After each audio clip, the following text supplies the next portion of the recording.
This podcast contains discussions of child abuse, sexual repression and sexual abuse, suicide, racism, misogyny, PTSD and PTSD symptoms, and spiritual oppression and abuse, including guilt, shame, and fear.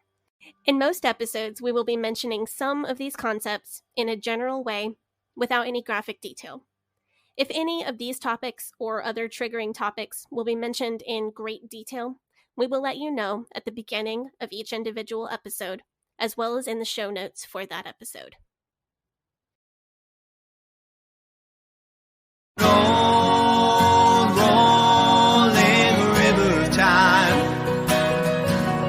you've healed me in too many days. No regrets, no confusion, there'll be no pollution.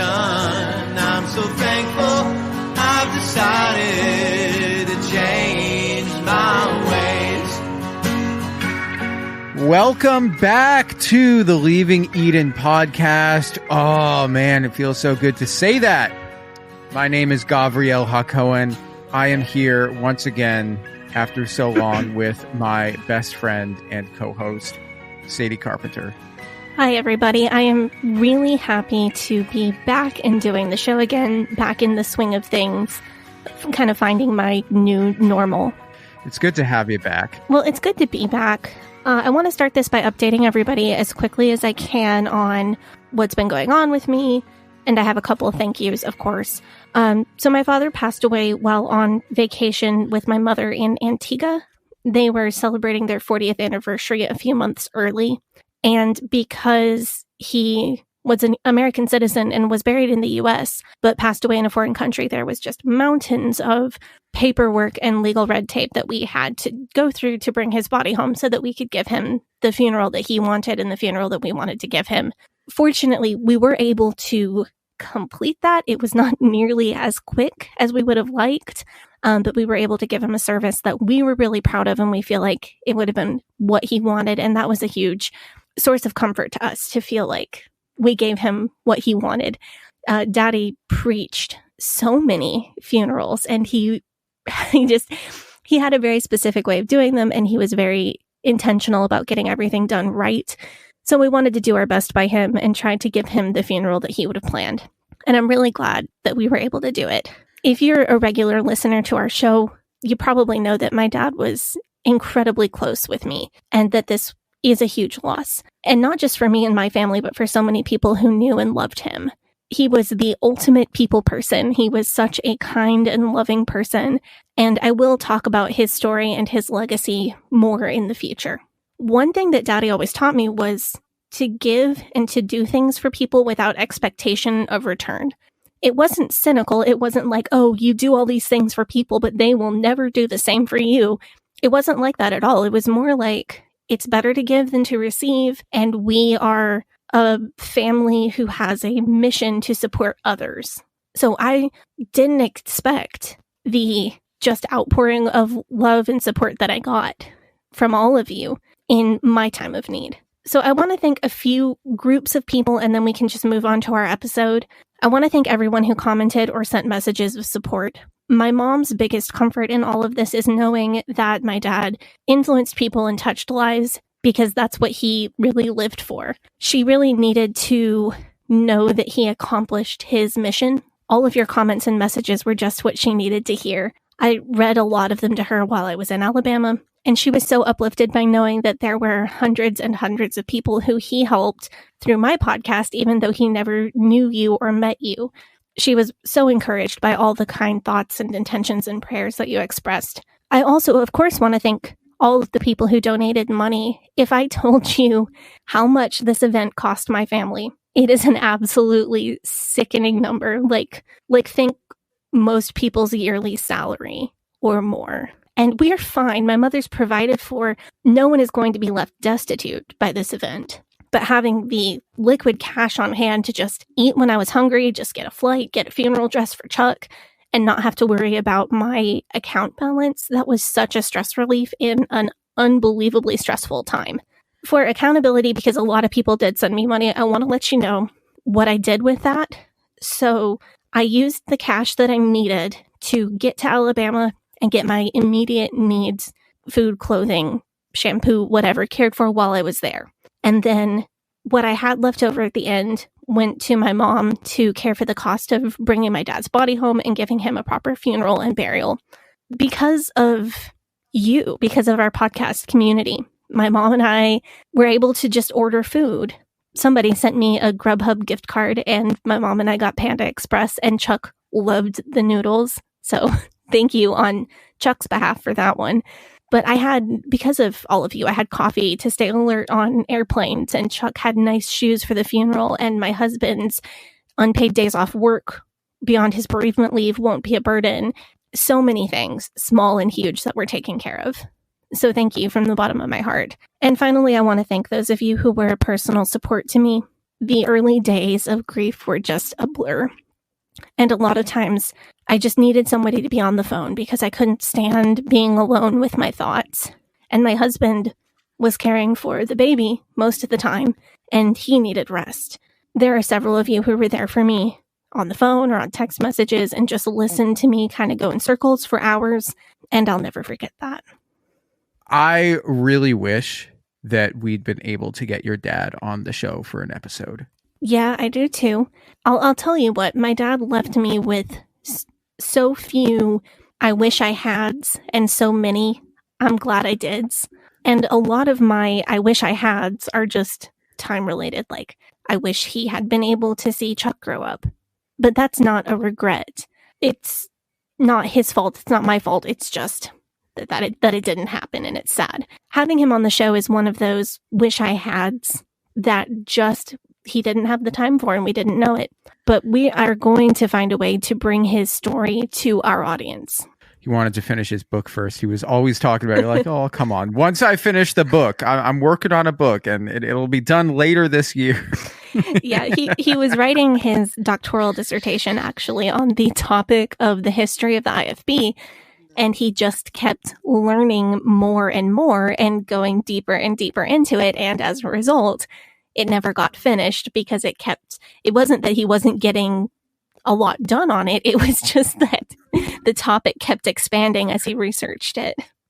Extremely on brand. He's like the George R.R. Martin of... It is extremely on brand. Yeah. It did turn out, though, that he wrote so many words that the college is going to posthumously award him his doctorate. So even though he didn't get it done, he wrote enough words to qualify as a dissertation, which, once again, is very on brand. So for our listeners, I know I mentioned this in an update episode where we talked about this. I met him. We got lunch and we hung out for like the afternoon. That was almost a year ago. Wow. Oh, man, great time. Like I had so much fun when I got to hang out with him. He was such a great guy, extremely charismatic and engaging person. I could have just sat there and listened to him tell me stories about stuff all day, days and literally days and days and days. I could have just sat there and had him tell me stuff. I don't know. I wish everybody who listens to this, because you guys find Sadie's story. You would have loved him. You guys really would have loved him. He was such a great guy. I literally wish every person in the world had been able to meet him. He was one of those people, just when he met you, he was so engaging and just... Yes. When he met you, for however long you were in his presence, were the most important person in the world.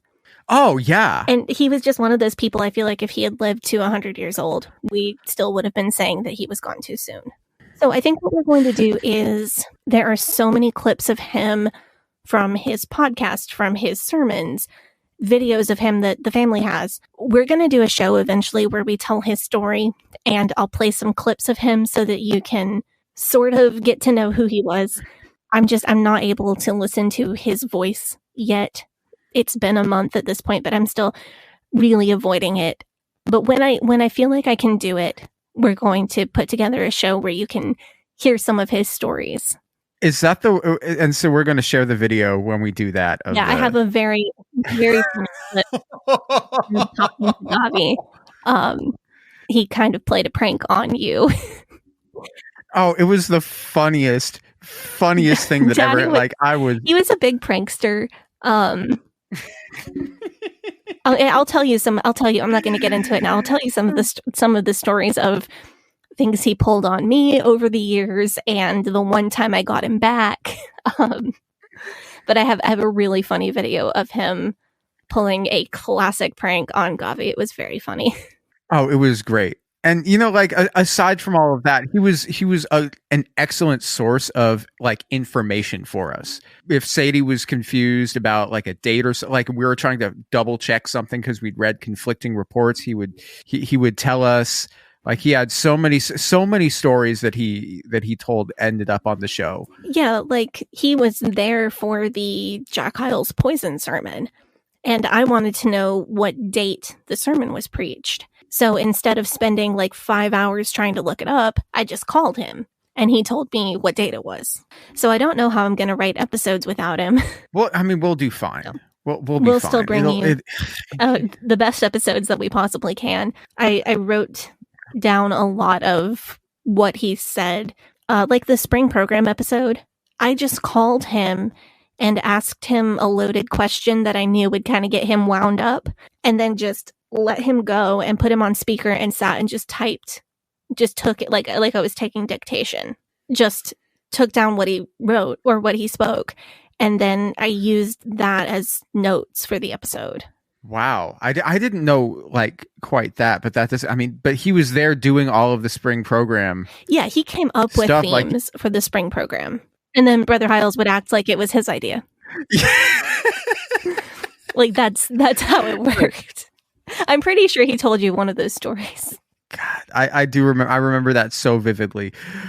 We're doing today's episode is a Q&A episode though, and I'm glad we got a chance on the show at least right now to memorialize your father a little bit. We'll do a little bit more later. Yeah, I just want to wait until I'm at a place where it's going to be a happy episode and not a downer, because I feel like there's a point coming in the future where I'll be able to express who he was to our listeners, but it'll be a positive and uplifting thing, and it won't be depressing. Yeah, I mean, you'll still cry, but... Yeah, but... Maybe man, less. Cry less. So, so before we get into all of the questions that you've sent us, I just need to go on the spiel. Man, it's been a while since I've said all this stuff, but the Leaving Eden podcast is a podcast about Sadie Carpenter's life in and escape from the independent fundamental Baptist cult, which is the cult in which she was raised. We talk about this cult. We talk about other cults. We talk about religion. We talk about fundamentalism. We talk about the real and present threat that cults and cult ideologies pose to society as a whole. It is our goal to promote freedom of mind, freedom of thought, and freedom of religion. So if you like this show, if you're a fan of the show, there's a couple of things that you can do to support it. You can join our Patreon at patreon.com/Leaving Eden podcast, where we have extended and uncensored episodes. You can join our Facebook group, which is facebook.com/group/Eden Exodus. You can join our subreddit, which is reddit.com/r/Eden Exodus. And you can recommend our show to your friends, your family, your coworkers, anybody that you hate, anybody that you love, anybody who you think would like this show or would benefit from hearing it. Am I missing anything? Well, you forgot to announce your exciting new career as the guy who reads the side effects on the drugs at the end of the radio commercial. Oh, wait, I did forget one thing. It's that Leaving Eden podcast, we're dropping our own NFTs, baby. No, we're not. We're absolutely not doing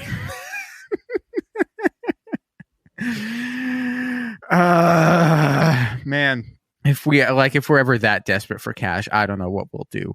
Something. Not that. Did you get the Faith Promise Missions patrons?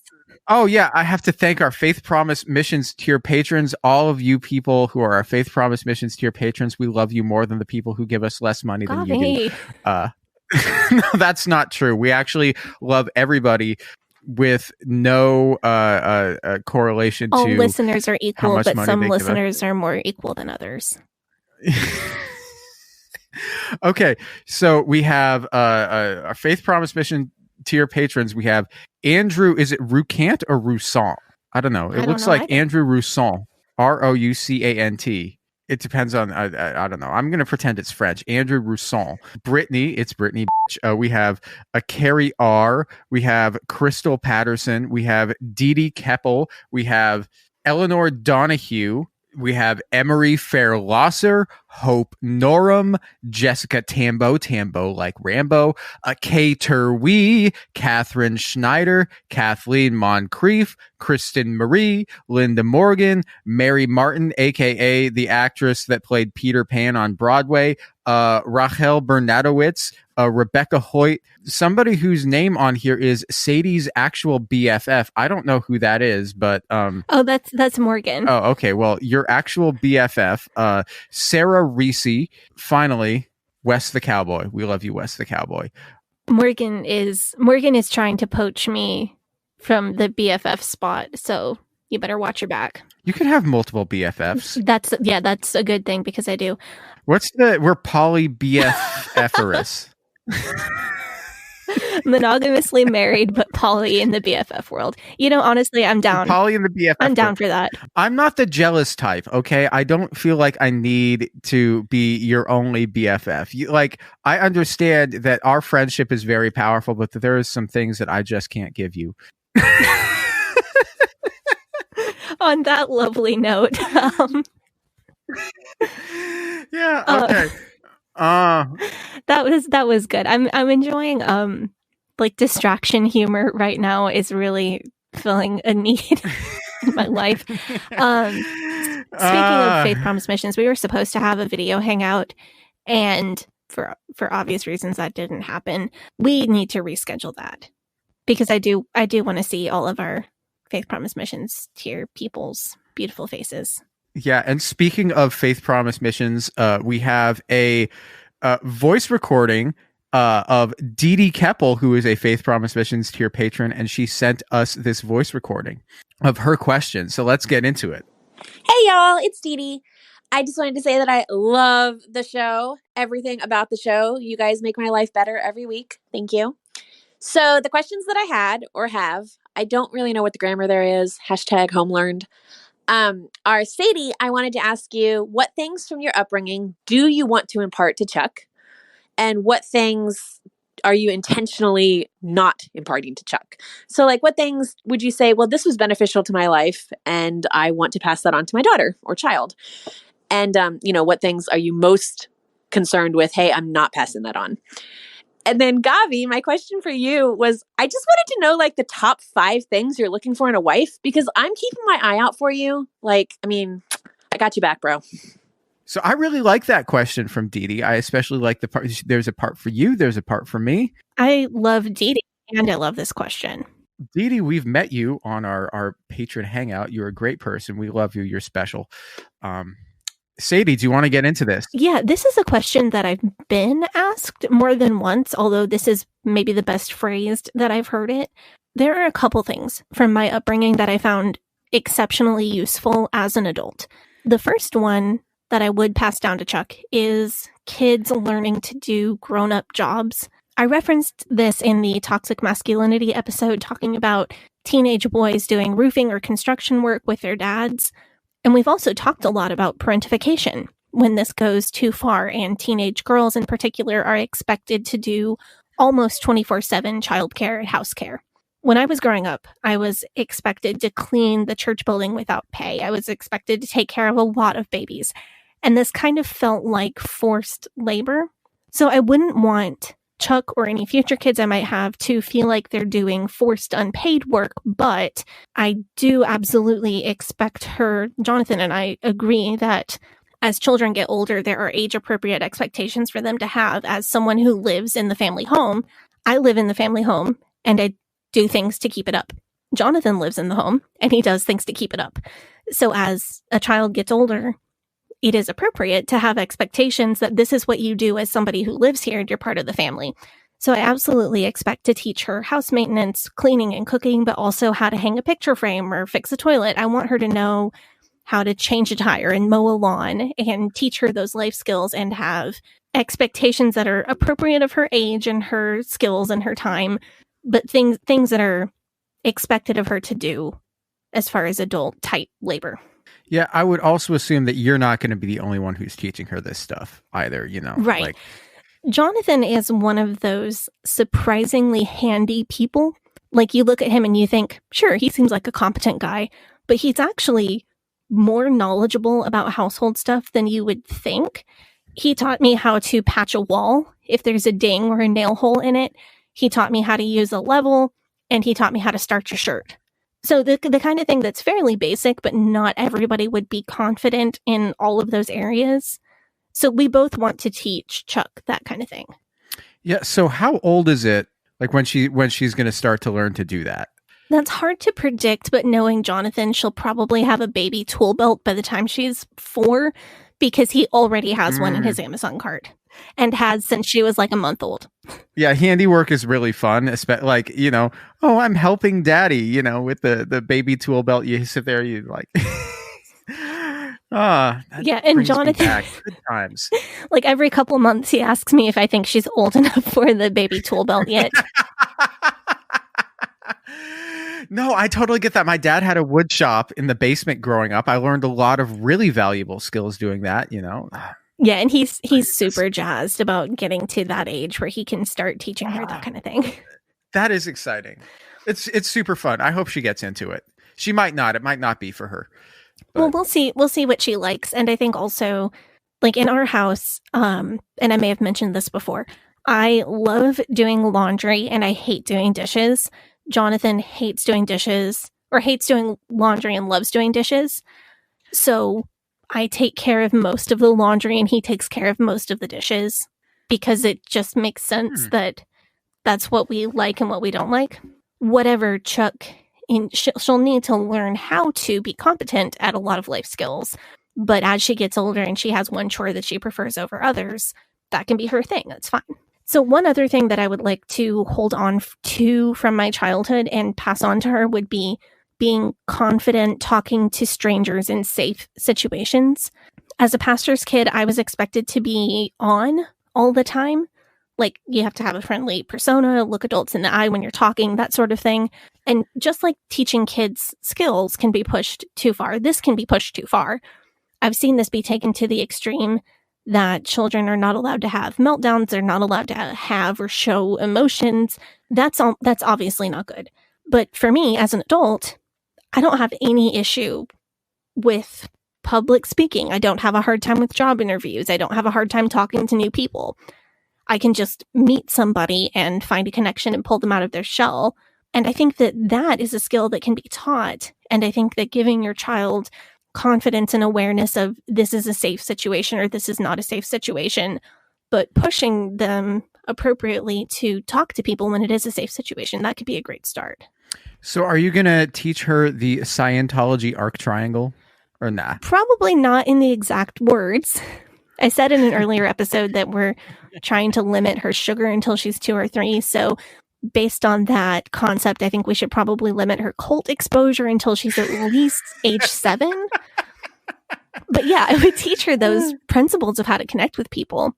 As far as what I'm purposely leaving out, what I'm purposely trying not to pass down to her, I think the big one is fear of hell. I'm not going to try to keep her life free of religion, but I'm trying to keep the ideas of hell, guilt, sin, that sort of thing out of her head until she's old enough to comprehend them. I don't want those to be something that she learns before she remembers learning. Like when she's old enough that she can understand, oh, some people believe this way, other people believe that way. That's the time to introduce those concepts. I don't want them to just be something that have always been in her head.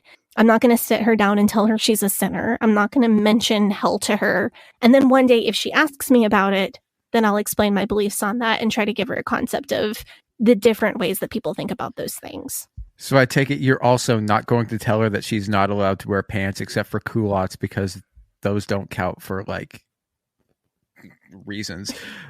Oh yeah, culottes. That is another thing that I'm going to make sure she never hears of. What if, because like I saw this, they're bringing back thin eyebrows and low-waisted jeans like it's 2005 again. Yeah, everyone like no way. But like, what if it's 2035? She's starting high school and culottes are in fashion. Like they are the thing. Like denim culottes are the things that all the cool kids are wearing. What are you going to do? I will be extremely disappointed. But fun. I'll already know how to sew them, so I guess that's a bonus. No, but like they're going to be selling them in the store, and you're just going to be like, okay, no, none of this store brand. I'm going to teach you how to make your own. I seriously hope not, but I'm also very anti this news, the return of the skinny eyebrows. My eyebrows have You didn't know about that? Huh? Have you heard about this? I very recently saw an article about this, and I'm not down for it. I'm not touching my eyebrows. They have been the same for like 10 years, and I'm not changing them. God, the early like pop punk is back. Skinny eyebrows are back. Pop punk is fine. Yeah, pop punk is fine. But what happens when the bump it comes back? Do you think the bump it's going to make a comeback? Oh man, I hope not. My high school bump it pictures are like the most cringe of my entire existence. Jersey Shore is going to come back, man. GTL is going to come back. Oh, and I hope it's not like the fake tan too, because I've really enjoyed being super pale for the last few years. Yeah. I'm literally so my baby's skin has never seen the sun because we live in Portland and she's a baby. And it's been a pandemic. She's dark. Her skin tone is darker than mine is. Wow. Because I'm just that pale. You're like one of the Twilight vampires. Yeah, kind of. And I really like people celebrating their natural skin tone, whatever that is. And because I really love that. And I really love not feeling like I have to tan. So basically what I'm saying is I've found my fashion peak and the world can go on without me. You know what? I dig it. That's what Jill Rodriguez did. Is that she decided that her fashion peaked in 1987 and she never left 1987. And she's just been holding on to that for years and years and years, and it has gone in and out of style many times. So who knows? Who knows? So let's answer the second half of that question, because this episode is not just one question and then we go off on an answer. This episode actually has multiple questions. Wow. What are the top 5 things that you're looking for in a wife? So I know that Dee Dee probably wants to hear me give like a top 5 countdown of top 5 qualities or attributes. You know how in How I Met Your Mother, Ted Mosby has like a list of things. Like he's like, she has to like Pablo Neruda and she has to play the bass guitar. And yes, I mean that actually, you know what? That reminds me of like an earlier episode of our show. Do you remember when we reviewed Dating with a Purpose, aka the dating manual written by a convicted pedophile? AKA Dating with a Purpose. How could I forget? Yeah, that's not going to be the only time that you hear the word porpoise in this episode. Oh, that's weird. Yeah, you'll find out later. I don't know what this is. This is going to be an interesting one. But like in that book, Jack Scopp told a story where he's talking to this young man and he says, okay, well, what qualities are you looking for in a wife? And this young man has a whole like page long list of things. You know, she must be on fire for God. She must sing solos in the choir. She must have a meek and gentle like like that. And then he asks the guy to turn over the paper and says, okay, write down what you have to offer. Mm-hmm.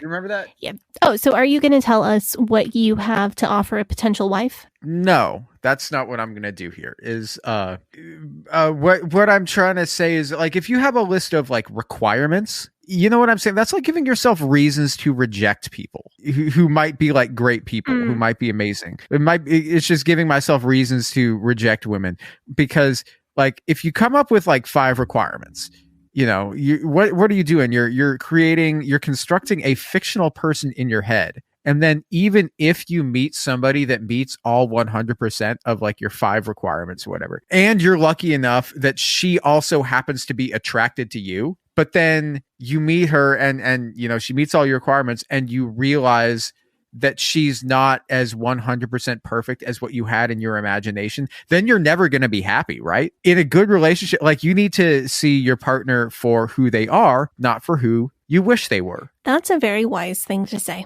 You all know this from listening to the show that I am a very specific kind of person.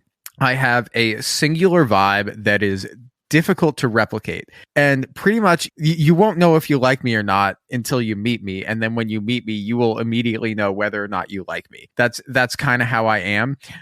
Some people find me super off-putting. And they don't like me at all, which is fine. And it's the same the other way around. Sadie knows this. Like how many times have you Sadie, have you said to me, "Oh, what about her? She's beautiful," or like, we'll be out somewhere and you'll see a woman, you'll be like, "Oh, that woman's so hot," and I'm like, not my thing. Yeah, right? that has definitely happened.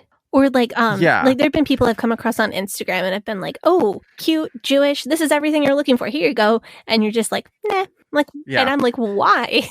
I feel like, but as much as I like to tease about that, I know that you're looking for somebody who is an emotional match even more than you're looking for somebody that's a physical attraction match. I feel like you really need somebody who's going to be on your level, and bless your heart, you just have a very specific level. So did you, hold on. Did you just say bless your heart to me? Isn't that like go yourself in Southern? Sometimes it is, but it can also mean like you're weird, but it's lovable. So I guess you can just like take that whichever way you want. Yeah. I do want to say though, your level, your vibe, it's very consistent. Like you may be a little weird, which I say with all love and respect because I am also a little weird, but you're always going to be weird the same way. You're predictably weird. You're not going to just go off and do something outside your normal pattern. Like when we went to the Ghost concert, you were doing push-ups in the middle of a crowd of people to stay warm because you didn't want to wear a jacket. Like, well, where was I going to store the jacket if I on decided your shoulders? If we go into the show around your waist. No, hold it. That's not metal. That's not. We're going to a metal show. I gotta dress like metal. So like that means doing push-ups in the middle of a crowd of people because you didn't want to wear your jacket. Yeah, that's kind of okay. Yeah. But what I'm saying is that's weird. That's odd, but that's very much your brand. Like that's the kind of weird thing that you're going to do if you do a weird thing. I was not worried about you doing bad, weird things. Like I knew you were not going to get hammered, be rude to somebody, like shout sexual things at the band like the man next to us for Twin Temple did. Oh God, that he was so obnoxious. Honestly, like in a normal concert situation, I would have gone off on him about consent, but with masks on, I knew I couldn't be loud enough to make an impact. Otherwise, I would have had some choice words for him. He was such a chode, man. But what I'm saying though is your vibe is very specific, but it's consistent. Like you're not going to go out of your pattern and do something totally out of hand. And I think I like that because I think it's very genuinely you. So the other thing that'll happen is when people try to set me up with somebody is they'll set me up with somebody who I have a lot in common with personality wise, which is a big mistake because I'm a lot and I know I'm a lot. So maybe I need somebody who's like more low key and introverted.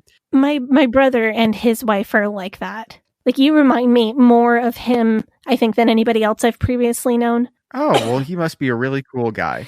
He is really cool, but he is just like, he is the biggest personality because he takes after my dad so much. Oh, well, you're saying that I'm like somebody who takes after your dad. That is a high praise indeed. Thank you. But his wife is a lot more low key. And it's a nice balance because I think they balance each other well. Well, you met my mother. My mother is much more of a low-key person than my dad was. A low-key person. She's sweet and kind. Yeah, I think the balance is generally a good thing in relationships. Also, like, I think, like, call me old-fashioned if you like. And this may come as a surprise to people, but I really prefer to build up, like, a level of emotional intimacy with somebody before deciding to move forward with the romance. And that's I think that maybe makes it a little bit more difficult for me because I have a relatively small but tight circle of friends, and it takes a certain amount of time for me to get up to that level of trust with somebody. And it's been a pandemic for 2 years. And so it's tough to like meet new people in that way and then get to that level because you can't like spend time with a person. You have to. Because in a pandemic, spending extended time with a person kind of is a commitment. So I just want to say thank you for looking out for me, Dee Dee. If you find any nice Jewish women, you can send them my way. But whether or not she will be my vibe or not is kind of a crapshoot. You want to answer some more questions? Yeah, let's do it. Question 2 is from Emily Elrod. And Emily, this is a great question for you, Sadie. I really love this one. How have you gotten to the point where you can assert yourself the way that you do? Ooh. That's great. I want to hear this. So the answer to how I have gotten to a point where I can assert myself more is over a very long time and with the help of a lot of people. One big thing that helped was I worked retail for a while. The place that I worked was a small business here in Portland, like a local store. And employees were encouraged to be kind and friendly and give good customer service. But the management did not have a rule that we had to be nice to everyone all the time. Ooh. So, it was sweet. Let me tell you. I've worked retail before. Man. So working, I wish we had that.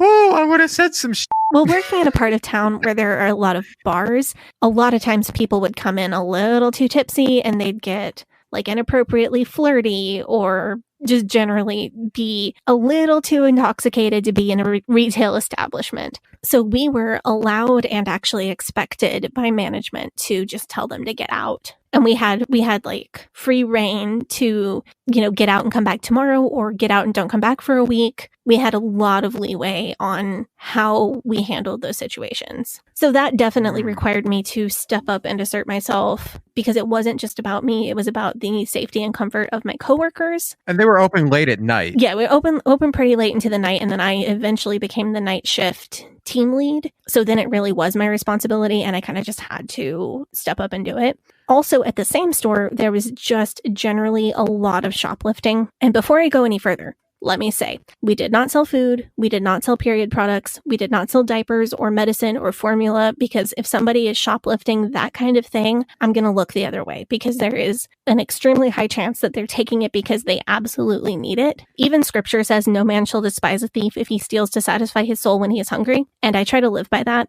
If there is a chance that somebody is stealing something because they absolutely need the thing, I'm not going to say whether I work for the store or not. But that being said, the store that I worked for did not sell anything essential to life. And there were a lot of shoplifters. So it was a lot of, hey, I think you put that lipstick in your pocket on accident. Did you mean to pay for that as well? Because management wanted us to resolve it without calling the police or anything like that. So I had to step out of my comfort zone a lot and be politely confrontational and sometimes not politely confrontational. One thing that I have also noticed since we've started doing the show is that you've gotten, like, if you listen to the early episodes, do you ever go back and listen to like the very early ones, like the Nope. ones we... No, I don't either. But a couple of times I actually have gotten back and I was just like, wow, you have gotten way more assertive just over the time that we've been doing the show. That's true. And I think part of that was learning your conversational patterns. I think I've mentioned this before, but my family is very big on not interrupting. Like, it's one of the biggest things my parents instilled into me. So part of it was I did not feel like I could interrupt you, and I had to learn your speech patterns so that I can get what I'm going to say in without talking over you. Yeah.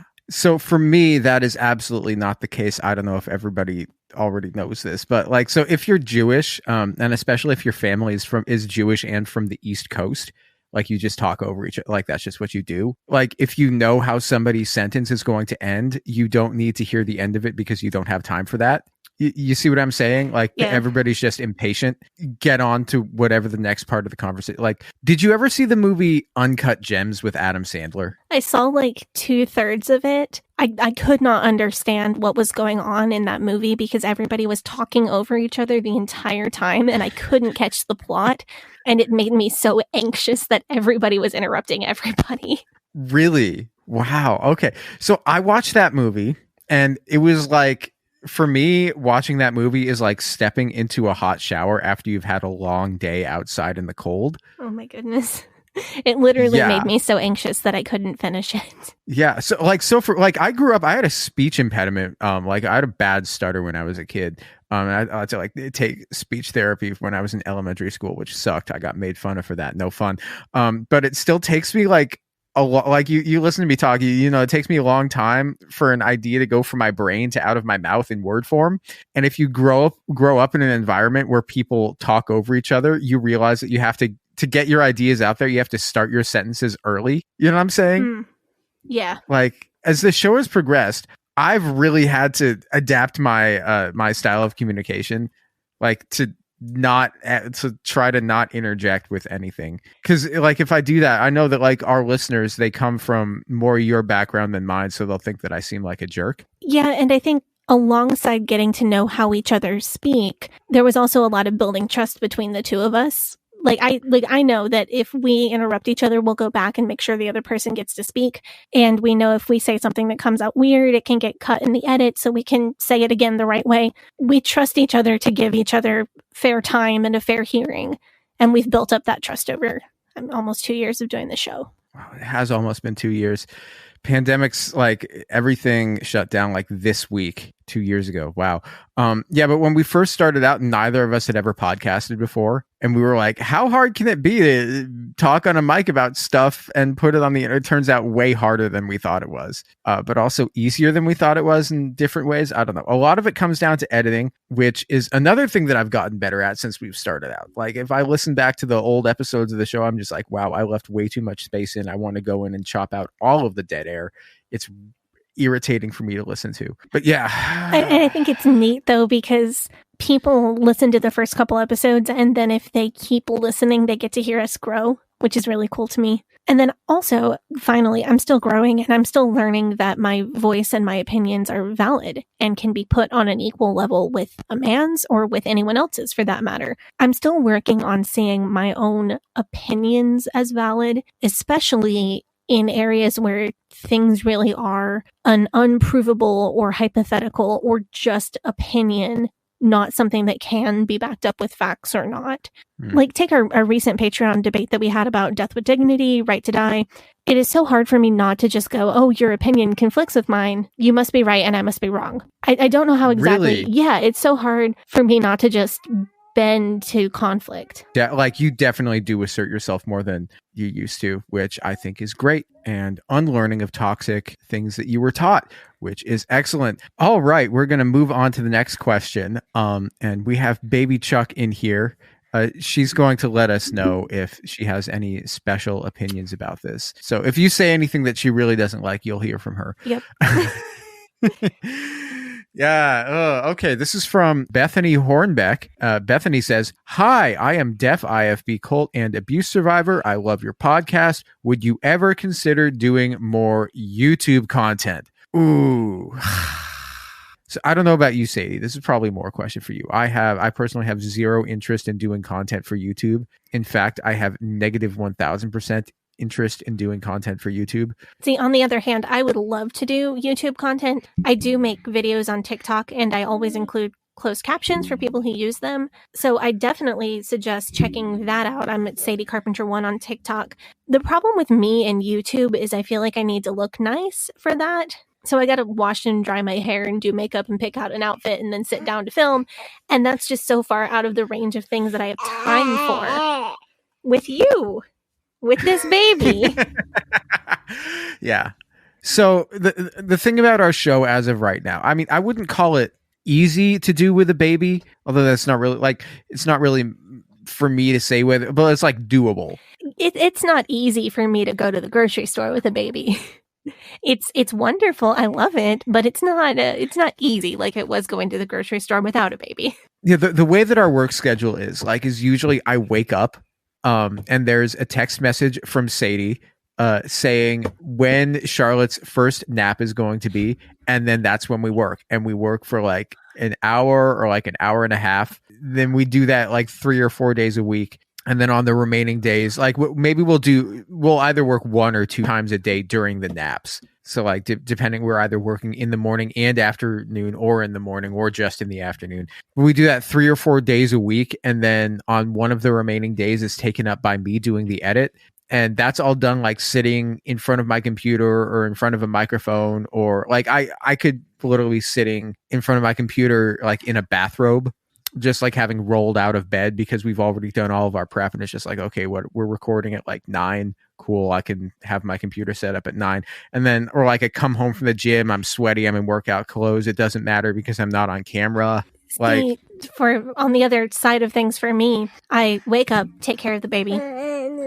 That's you. Put her down for a nap, work on the show, and then when she gets up from her nap, I take care of her some more and put her down for another nap and then work on the show.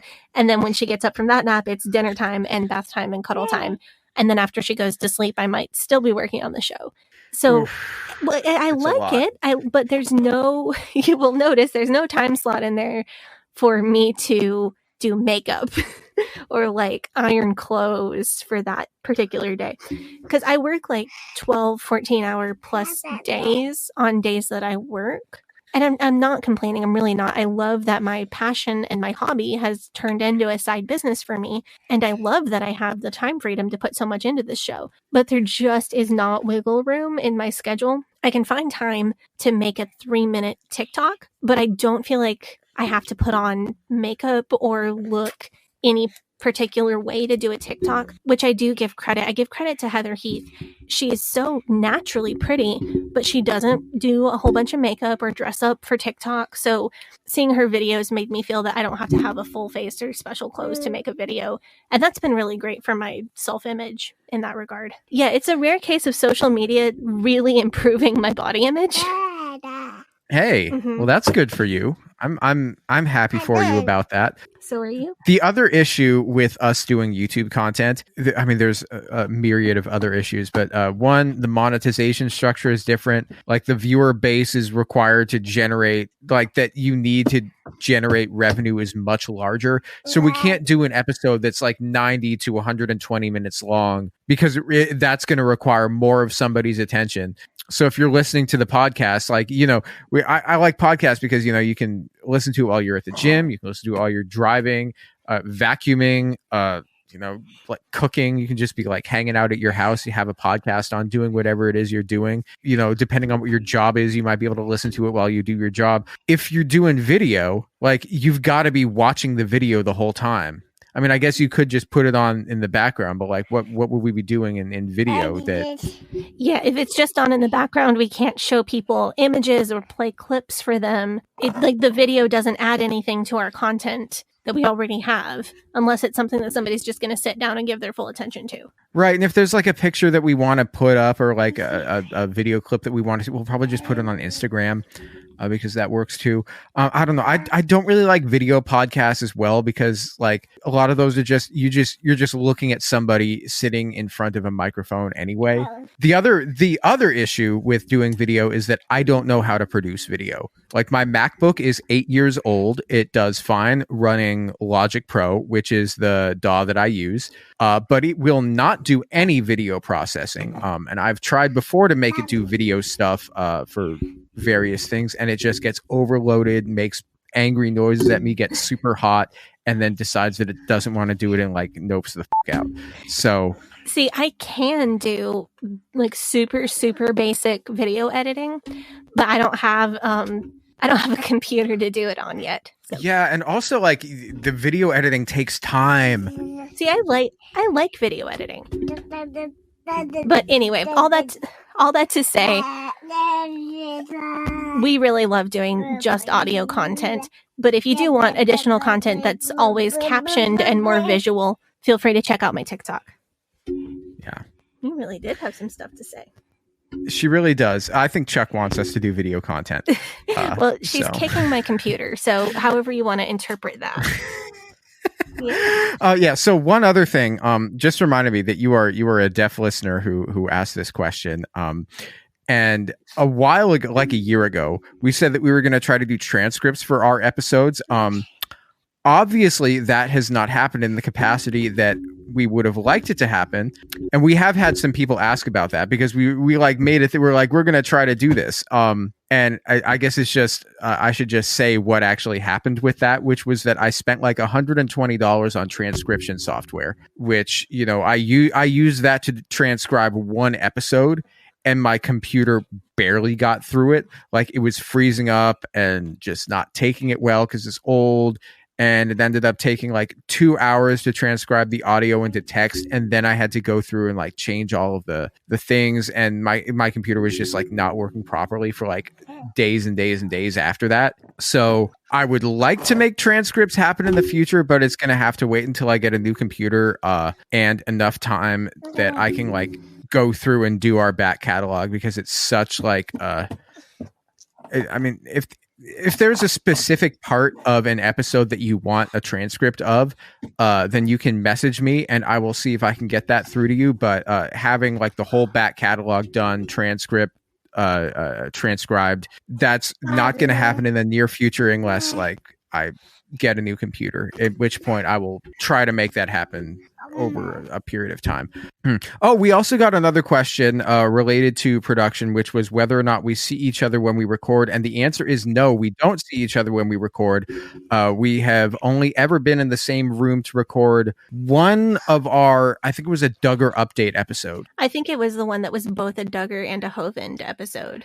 Yes, it was the one where we talked about Jim Bob running for. It was one of the ones where we talked about Jim Bob running for a state senate or something, and Josh Duggar trial updates, and Kent Hovind or something like that. It was a bunch of things in one.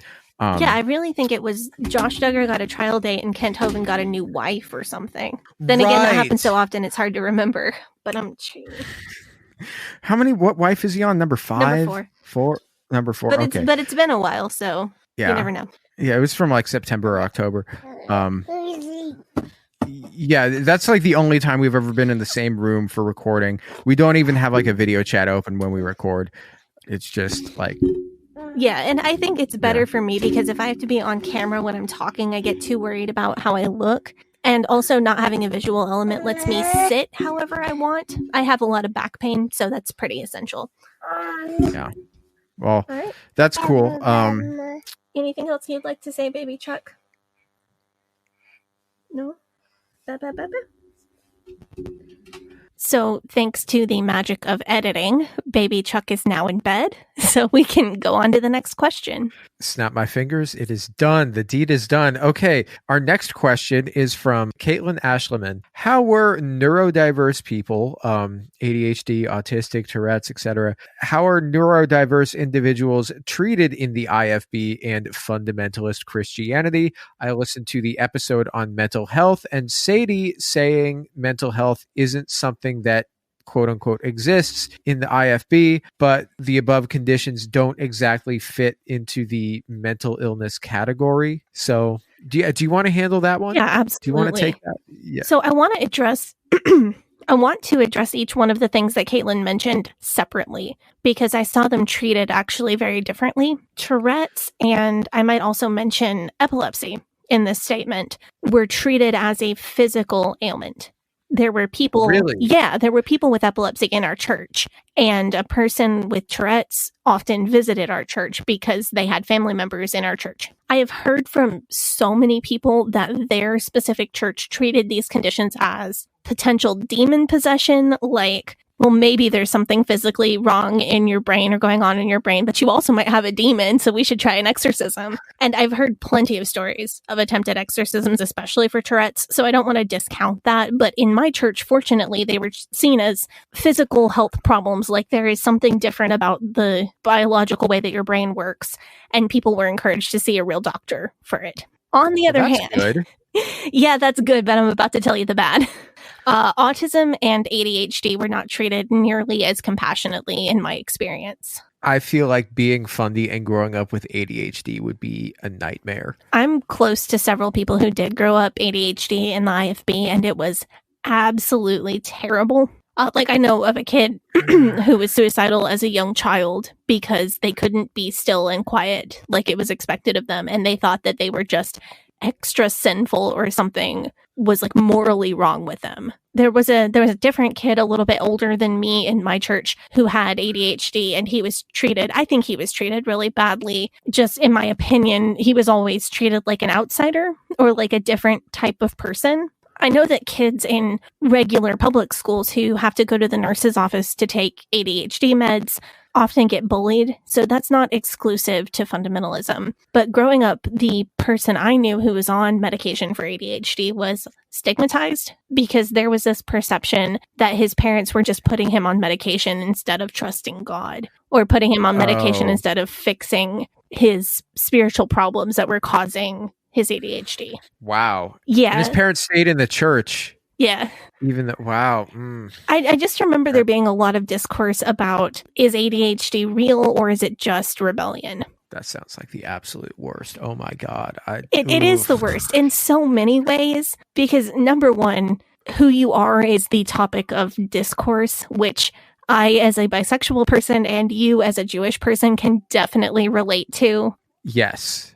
Oh God. Okay, I know what you're saying. So people are Like, it's never fun to be the topic of the day. And not only are you a constant topic of discourse, but also a lot of the quote unquote treatment that's recommended by the church is just going to be beatings. Like the person that I knew that I was talking about a minute ago, I saw a youth pastor get in his face about, you don't need your medication, you're just lazy. That makes me so unbelievably angry. Yeah, it does me too. And that's about all that I want to say about that particular person's story, because I don't like to get into details of somebody else's story without their consent. I try to only tell the parts that involve me. But how do you think this affected people who grew up with ADHD in the IFB? I'm sure you can make a really good guess of what that was like. Also, like if you grew up and you had ADHD and you grew up in the IFB, please reach out to us. Either you can send us your story. Mental Health Awareness Month is the month of May, I do believe. Is that right? It sounds right to me. Yeah. So if you grew up, either you have autism or you're ADHD or something, and you grew up in the IFB, you can send us your story. Maybe we'll read it on air. Like we did for Pride Month last year for LGBT people. Yeah, and I also want to do, while we're talking about that, I also want to do some kind of Pride Month programming again. We haven't sat down and talked about it yet, but that was so much fun, and I'm so proud of the episodes that we put out last June. So I kind of want to make that a tradition because I loved it. Yeah, you know what? I'd like to do that too. If you could think of any like real topics that you want to talk about that we haven't really gone into detail yet, I would love to make that a great time to do that. That would be awesome. Even if we can't find like 4 full episodes of LGBT content, which I'm sure we can, but even if like we end up not doing all of our episodes in the month of June about that, we could still probably like read people's stories on air like we did last year. I think that was good. Yeah, I really enjoyed like making a thing out of it, and definitely want to do something similar. I felt like I just really enjoyed the different types of content that we put out that month, and it was all just my favorite. So, I mean, you talked about ADHD, you talked about Tourette's. What about autism? I think that things have really shifted in the IFB on people with autism. When I was growing up, the messaging that I was hearing was certainly not as bad as the things that Greg Locke has been saying recently. Who's Greg Locke? He is that guy who said there's 6 witches in our church and we know who you are and we're coming after you. That guy. That was hilarious. Yeah, well... I guess it was funny for me to see because it was ridiculous, but you're like, it wasn't funny to me. It scared the absolute shit out of me. Yeah. That was terrifying. And he also recently said some just off the wall offensive bullshit about autism, because of course he did. He's on a roll. What'd he say? Okay, he said that autism, epilepsy, and other mental health disorders are actually demon possession. And of course, suggested disciplining children with autism to like get the demons out. Well, that's not great. Yeah, that's not good. That's going to be terrible for any child, much less an autistic child. Yeah. Oof. So, well, the one thing that I was thinking about, if they say autism isn't real, then it can't be caused by vaccines, can it? Right. So When I was growing up, I think the general thought was some kids really do have autism, but most of the kids diagnosed with autism are just not disciplined enough. But for the few that really do have it, it's probably caused by vaccines. So that's the logic spiral that works for the fundies. Or if it's not caused by vaccines, it's sin in their parents' life, and the child's condition is a punishment on the parents, which I don't even like having that come out of my mouth because that is so toxic and offensive. That's really disgusting, isn't it? I have to say things on this show that just like, even quoting other people, I have to say things that are just so terrible sometimes. Wow. Oh, man. So Yikes. I think that just from what I saw, I think that the ADHD people tend to get the worst of this particular train of thought in the IFB, but it sucks for pretty much all neurodivergent people.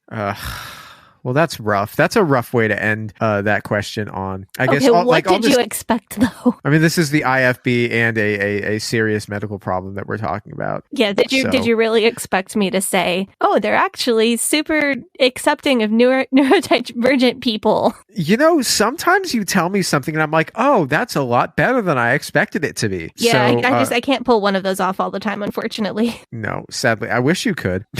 For your sake. Okay. So it's time for us to go to break. We're going to take a break here and then we're going to come back and we've got more questions for you in the second half of the episode. Okay, let's do it.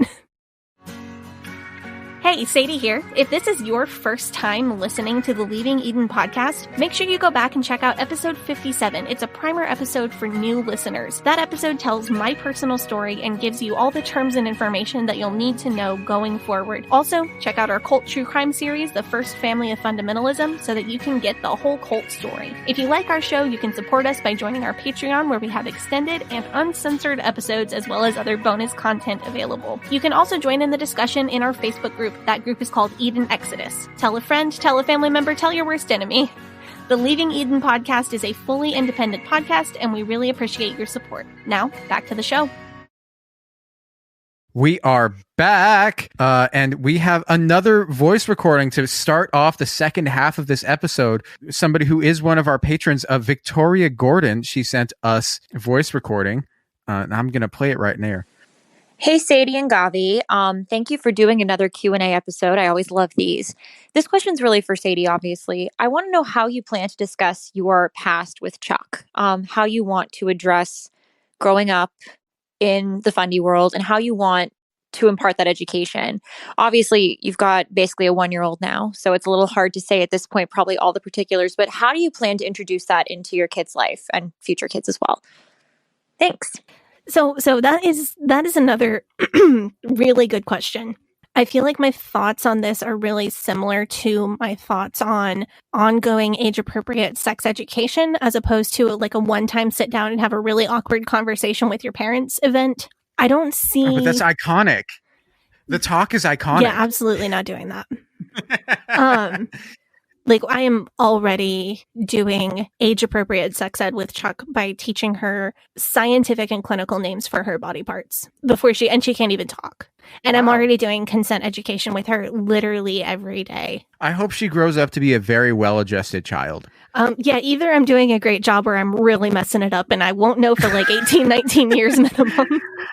But like, I feel that's such a first child thing to do, where you're like, I got to get this perfect, and then by the second or third one, you're just like, Yeah, my parents did refer to me as their practice child.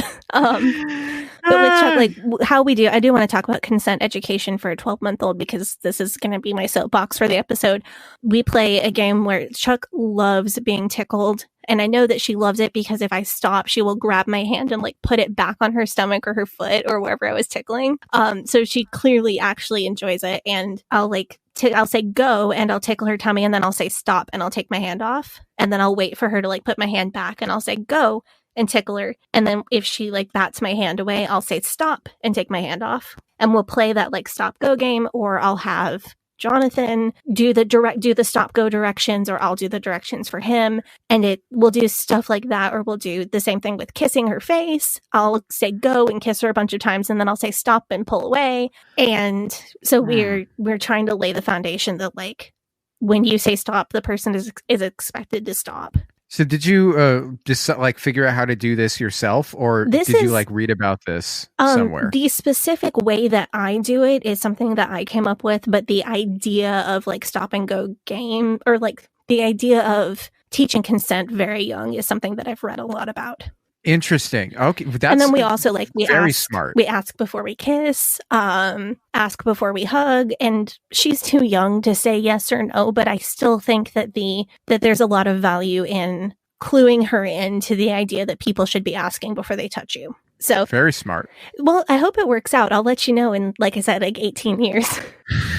Yeah. So on that same note, there's a lot in the realm of sex ed that there's no reason for Chuck to know as a toddler. And there's a lot that she doesn't need to know about my upbringing as a toddler. I'm not going to sit her down and tell her my whole life story with all of the details of what all I went through. Maybe one day she'll start asking questions about the podcast, and that would be a starting point to say something like, churches help lots of people, but they can hurt lots of people too. Sometimes they hurt people on accident, and sometimes they hurt people on purpose. I talk about people's stories about that kind of thing and help people figure out what to do if they got hurt on accident or if they got hurt on purpose. And then as she grows up, if I feel like she needs to know more, and if she cares, if she wants to know more, I can tell her how specifically some people and some ideas that I heard in church hurt me, sometimes accidentally and sometimes on purpose, and sometimes I don't know if it was on accident or on purpose. And I can tell her how it hurt my brain, but I was able to get better. I don't think I'll tell her a lot of specific stories about abuse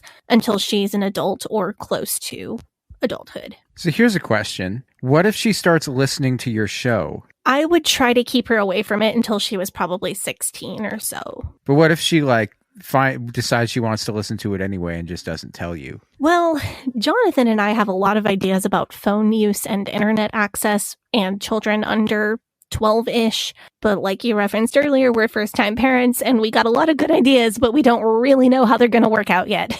I will tell you, I am constantly aware that real people in my life, like my family or my kid when she's older, might listen to the show. I think a lot of content creators can get pulled into a mindset where the digital world seems more real than the real world, and then everything that happens in their real lives becomes something to make content about. I'm really mindful of the people that are peripheral to my story, and I try to keep a wall between them and this show unless and until they want to break that wall. Like, I've seen a lot of content creators just put everything about their children on the internet, and that kind of worries me for a lot of reasons. But for another example, my husband, he's a really private person. So everything I've ever said about him on the show, it's either something he shared on public social media or I ran it by him first. So I guess all that to say, I keep in mind when I'm speaking that Chuck or other future kids could be listening, but I would try to keep her away from specific stories of abuse until she's old enough to decide if she wants to hear it, unless I think there's a reason that hearing that story would help her. I remember once when I was a young adult, someone had really hurt me,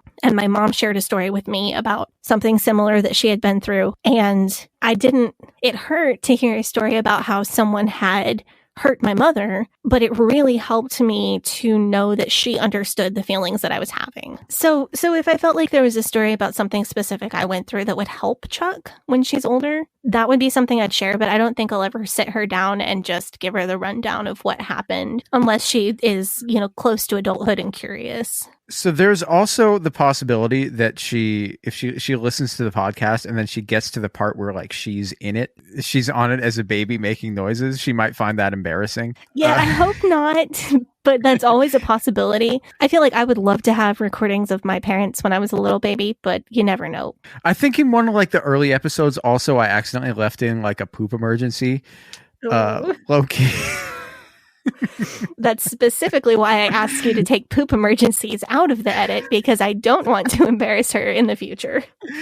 Yeah, sorry, future Chuck, who is listening to this podcast in the year 2036 when you have finally been given permission to do so. I hope your mom gets you a flying car for your Sweet 16 to make up for embarrassing you on the internet. I hope your Uncle Gavi gets you a flying car for your Sweet 16, because this hypothetical future embarrassment is not my fault. We'll see how rich I am by then. The flying car might be in order. Who knows?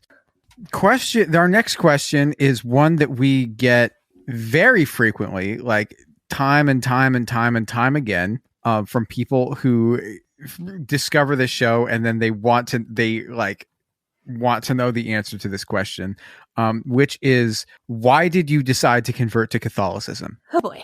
Okay, let's do it. So like we have concrete plans to talk about this, because this is like people always ask us about this. I can't tell you how many times we've said, hey, we want questions, and then like bam, bam, bam, bam, bam, bam, bam, like, why Catholicism? And I do want to do a whole episode where we go into this, because in order to understand my full reasoning, I literally have to go into my beliefs about the literality of God and the literality of scripture, like entirely who or what I believe God is, and my beliefs about heaven and hell. There is so much that has to be explained for you to get the full picture of why this works for me. And I always get the instinct to answer this question in the short term with, because I want to. Phenomenal answer. But I understand that like that should be enough if I wasn't a public figure. And if I wasn't a public figure who speaks about abuse in religion, I am that person. And because I am that person, saying because I wanna is not sufficient, and you shouldn't be satisfied with that as a listener to my show. So I want to do like a short sum up and see if I can get the overview without the backstory of who and what I think God is and what I think a sin is and. Because the short answer is because the religion and the traditions are meaningful to me. What I want you to know before we come out with a full episode about it is that I reject the idea that you would be going to hell if you're not Catholic, or that you would go to hell if you're not a Christian. And that's mainly because I don't believe in hell. But there are a lot of other reasons as well that I frankly don't believe that. When we get into our episode about it, I want to talk about how I deal with the church being very backwards on some social issues. The big one for me being the treatment of LGBT people. I want to get into my takes on some of the biggest non-political issues facing the church, like the safety of children and whether priests should be able to have families. I think it's predictable that I have very progressive takes on some of these social issues of the church, like LGBT people, abortion, birth control. But my opinion on whether priests should be able to marry and have children is actually extremely traditional, and I'm going to tell you why. So I hope that starts to answer the question and lets you know how comprehensively I'm going to try to cover this when we do a full episode. So can I announce when it is that we're actually going to do a full episode on this? You can, but my conversion is not going to be complete when I was expecting it to, because my dad was a witness for my confirmation, and I don't know what his death is going to do to the process. So, my life. Yeah. Oof. So our plan was originally, and we haven't discussed changing this, but we might change it. I don't know. Our plan was originally that Sadie's confirmation was going to be right around Easter Sunday this year. And we thought, what better time to talk about converting to Catholicism than as like an Easter special. It was going to be great. So if you want to do an episode about my reasons around Easter anyway, that's fine. But my conversion probably, I don't think it's going to be done, because he was like the main person who is going to, so somebody has to, who knows me well, has to vouch for my faith history and my true desire to join the church. And that person died on me. So yeah. No fun. Yeah. So for Easter, maybe we'll do that. Maybe we will do something else. I don't know. I don't know what would be a better topic for Easter. I don't know. I mean, we could always just do Jesus Christ Superstar. I still want to make you watch that really bad. I mean, I wouldn't be against it. I don't know. Yeah. I mean, your dad dying really f***ed us up. Like, I do want to let you know it's okay. Gavi ran that joke by me before we recorded. It's fine. No, seriously, I lost my dad and my best friend in one fell swoop, and then I lost a month of my life dealing with the logistics, and that sucked, but it also threw a monkey wrench into a lot of unrelated things like our podcasting schedule. So this would probably be a good place to let the audience know that I do deal with the worst possible circumstances through humor. And that if you did know that already from listening to this, I feel like people are aware that that humor and sarcasm are kind of how I deal with this. Yeah. So just a heads up, for the next few months, there at least maybe longer, I don't know, there's gonna be dead dad jokes. It's gonna and I'm gonna try to keep it to a minimum, because I know what my family would be okay with if they heard the show, but I don't want to trigger people who are more sensitive, because there's no wrong way to grieve. Some stuff might slip out. My whole family, we deal with grief through humor. This is just how we cope. And I really think it comes from being a pastor's family all those years. Well, that's very Jewish of you to cope with grief through humor. Coping with grief through humor is a valid way to cope with grief. Yeah. I'm not gonna say on mic some of the stuff that my family said while I was in Alabama, but I'll tell you off mic and you will probably think it's hilarious. Leaving Eden after dark. That's what's going to happen. No. Leaving Eden after both of the hosts have too much Red Bull. If you want more dead parent content, my friend Nadine runs a meme account called Varsity Grief Squad on Instagram. You can look that up there. So if like dead parent jokes are really your thing. No, seriously, if you're going through this and you would be helped by just memes and knowing that you're not the only person going through this, by all means, check it out. I highly recommend it. Yeah, honestly, top tier content. Next question. Okay. Sadie. This one comes from Chris Jesse, and this one is, what is the most ridiculous thing that you have ever heard an IFB pastor call a sin with little to no biblical backing? And then number 2 is, do you have any tips for former fundie/fundie lights who struggle with guilt over LGBT attractions or identities in the wake of a youth immersed in spiritual abuse and propaganda? 2 great questions right there. 2 excellent questions. And then there's one question for me on the end of that, which is my 2022 F1 championship / boldest predictions. Okay. I'll get to those later. I'm loving that we're starting to get questions for you. Me too. Because then I don't feel like I'm just being like interrogated.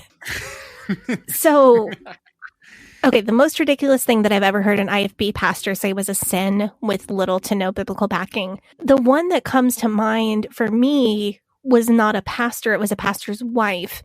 But she was saying that it was a sin to wear rings on any finger other than your wedding ring finger because it signifies. Really? Yeah, because so she had like a whole diagram of what finger signifies what. Like your left pinky signifies that you're into drugs, and then your left middle finger signifies that you're a swinger, but your right middle finger signifies that you're just into promiscuous sex with anybody, but you're not attached to somebody else.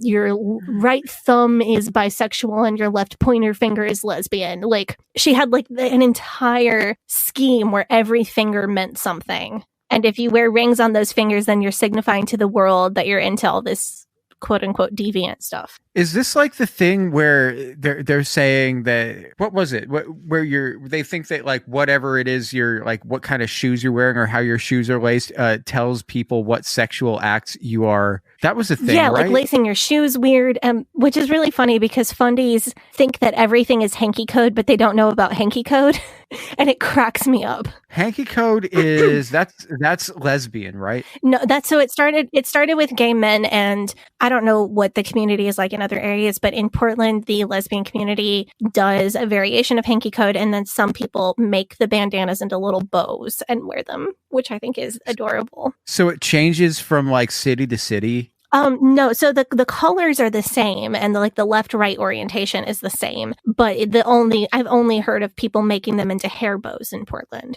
Really? Yeah, I just think it's the cutest. I think that's the literal cutest lesbian thing that's ever happened. That is fun. Yeah. Well, I'm happy for But the fundies think that everything is hanky code, except for they don't know about actual hanky code. So that's just the funniest thing to me. The other most ridiculous thing I've heard an IFB preacher say was a sin is a story from my dad. My dad used to talk about how a preacher at Hyles Anderson said that wire-rimmed glasses are a sin and only plastic glasses are okay. What? Huh? What? What? Wait, I don't know. I just remember that my dad used to tell that story. When did they invent like plastic glasses? Because before like plastics became mid-century is really when plastics really became the thing, 50s, 60s. Before that, all the glasses had to be wire rimmed, right? I don't know. Oh, I wish. Like, if my dad were still here, this would be the kind of thing I would call him about and try to get an answer on. But I just have to go on memory. But I know I remember him saying this. Wow. That's nuts. That's so funny. So, I want to get to the second part of the question, though, because tips for former fundie or fundie light people who struggle with guilt over LGBT attractions. I'll tell you what worked for me, because I think that's what I can speak to the most accurately. the foundation of the fundamentalist belief that being gay is a sin is that being gay is a choice. Because mainstream Christian theology does not recognize that you can do a sin on accident, that there's a difference in your culpability if you do something on purpose versus if you do it on accident. Even the Catholic Church has a theology based around that. Like, for a sin to be able to send you to hell in the Catholic Church, you have to know that it's wrong and then choose to do it with the full knowledge that it is wrong and in your right mind. So in the Catholic Church, like a murder that's done in the heat of passion is a different type of sin than a premeditated murder. And it's a different type of sin than an accidental homicide or like a negligent homicide. And the fundamentalist view of being LGBT is that it's something that you choose to do. It's you've either committed blasphemy against God and God has turned you over to a reprobate mind, or you have just chosen this is a sin and I want to do it. Or in the case of more liberal theologies, you were born gay and it's your cross to bear from God, and you can choose to give in to that, or you can choose God's way and become a good straight person. But it's all based around the idea that this is something you choose. And I grew up as a bisexual person. I knew that I had attraction to men. So therefore, in my mind, I knew that I wasn't gay. Oh, must be straight. Am attracted to men. Cool. Don't have to think about that anymore. Because I knew that I had never chosen to not be straight. So therefore, I thought, oh, I'm fine. And as I got older, it became clear that I also experienced attraction to women. And that really confused me because I could not put it together. How did I choose this? Like, I must have chosen it because being not straight is a choice, but I must have chosen it with the full knowledge that it was a sin. And I cannot think of when I did that. And as I started to process this realization that I was having, I realized that I had been showing attraction to women or other girls since way before I was ever experiencing attraction to men. I didn't experience attraction to men until I was in my teens, but I was experiencing attraction to women at a much younger age, which is more in line with when most children begin to experience the very beginnings of attraction. It was like a grade school kid. So as I thought through, I tried to figure out, when did I make a choice to be a sinner? Was it when I was 6 or 7 years old? How could I have possibly chosen this? And the bottom line for me was I didn't choose this. This is a part of my identity. This is part of who I am. And the thought process that led me down is that God doesn't make mistakes. If there is a God and if he did create you, he created you exactly the way that you are. And I do not choose to believe in a God who would create you and then expect you to deny a fundamental part of yourself. I think that's cruel. And I personally do not choose to believe in a God who would be cruel like that. I just don't. Just like I don't believe in a God who would be cruel enough to send somebody to hell for thinking incorrectly. That's ludicrous to me. And the way I look at it, honestly, if I die and go to the afterlife one day and I find out that I was wrong all along and that is the God that exists, fine. He can take it up with me. So that's kind of how I dealt with the philosophical side of this. Like I said, I think in the first episode of our show, I woke up the morning after the first time I kissed a girl and thought, oh my God, I'm going to hell. God does not love me anymore. So like that baked in guilt is really a thing, and it will come into your mind. But what helped me with that side of it is realizing that that is not a thought that I have. That is a thought that was programmed into me, and that I own my brain. I am in charge of my brain. And if there was programming put in my brain that I don't like, it is my prerogative to take it out. Reprogramming your own brain is hard. And 99% of us, it's not something that we can do overnight, like flipping a light switch. You know, we can't go, oh, I don't like that thought. I don't want it in my brain anymore. Because if we could, I probably wouldn't have PTSD. But recognize that your thoughts and your brain are your own. That is a powerful concept that can really take some time to sink in. But if you've got a thought in your brain that you don't philosophically agree with and you want it out, you can get it out over time through reprogramming yourself. So that's kind of, I think those are like the two sides of it, like the philosophical side and the experiential side. But those are concepts that have helped me. You know, Sadie, I just want to say this. I am constantly in awe of the words that you speak on this show. I think that was an excellent sentiment that you just put forward. Thank you. I just, the thing about me is I just think a lot. Like I'm one of those people, before I go to bed, I have to sit and play like solitaire or something on my phone to just let my brain go. And I just kind of have to have something to do with my hands, and my brain just kind of runs off and does its own thing. And I just think a lot. And so all of that stuff, I can't say stuff like that off the cuff. It's stuff that I've been thinking about and chewing over dozens or hundreds of times over years and years and years and years. And then finally it's ready for me to say it to somebody else. Yeah. I mean, it sounds polished. It sounded prepared. It sounded like you would put a lot of thought into that. Well, because I've said it to myself 1,000 times. I've just never said it to anybody else before. But I hope that's somewhat helpful. Okay. Do you want to answer the Formula One part of that question? Yes, I would love to. Because I know that you probably have a lot to say about that. Yeah. So F1. Okay. So this episode is coming out the day after the first race of the season, but we're recording it the week before the first race of the season. So I don't know who's going to be fastest. We've just had preseason testing. When we first started working on this episode and I first started like thinking about, okay, what are my predictions? It was like mid-February. So it was before we'd even seen what all of the cars looked like yet. It was like a month ago. And I made some predictions, and then Sadie's dad died and we had to like put this off for a month, but I will testify that this has been written down for a month.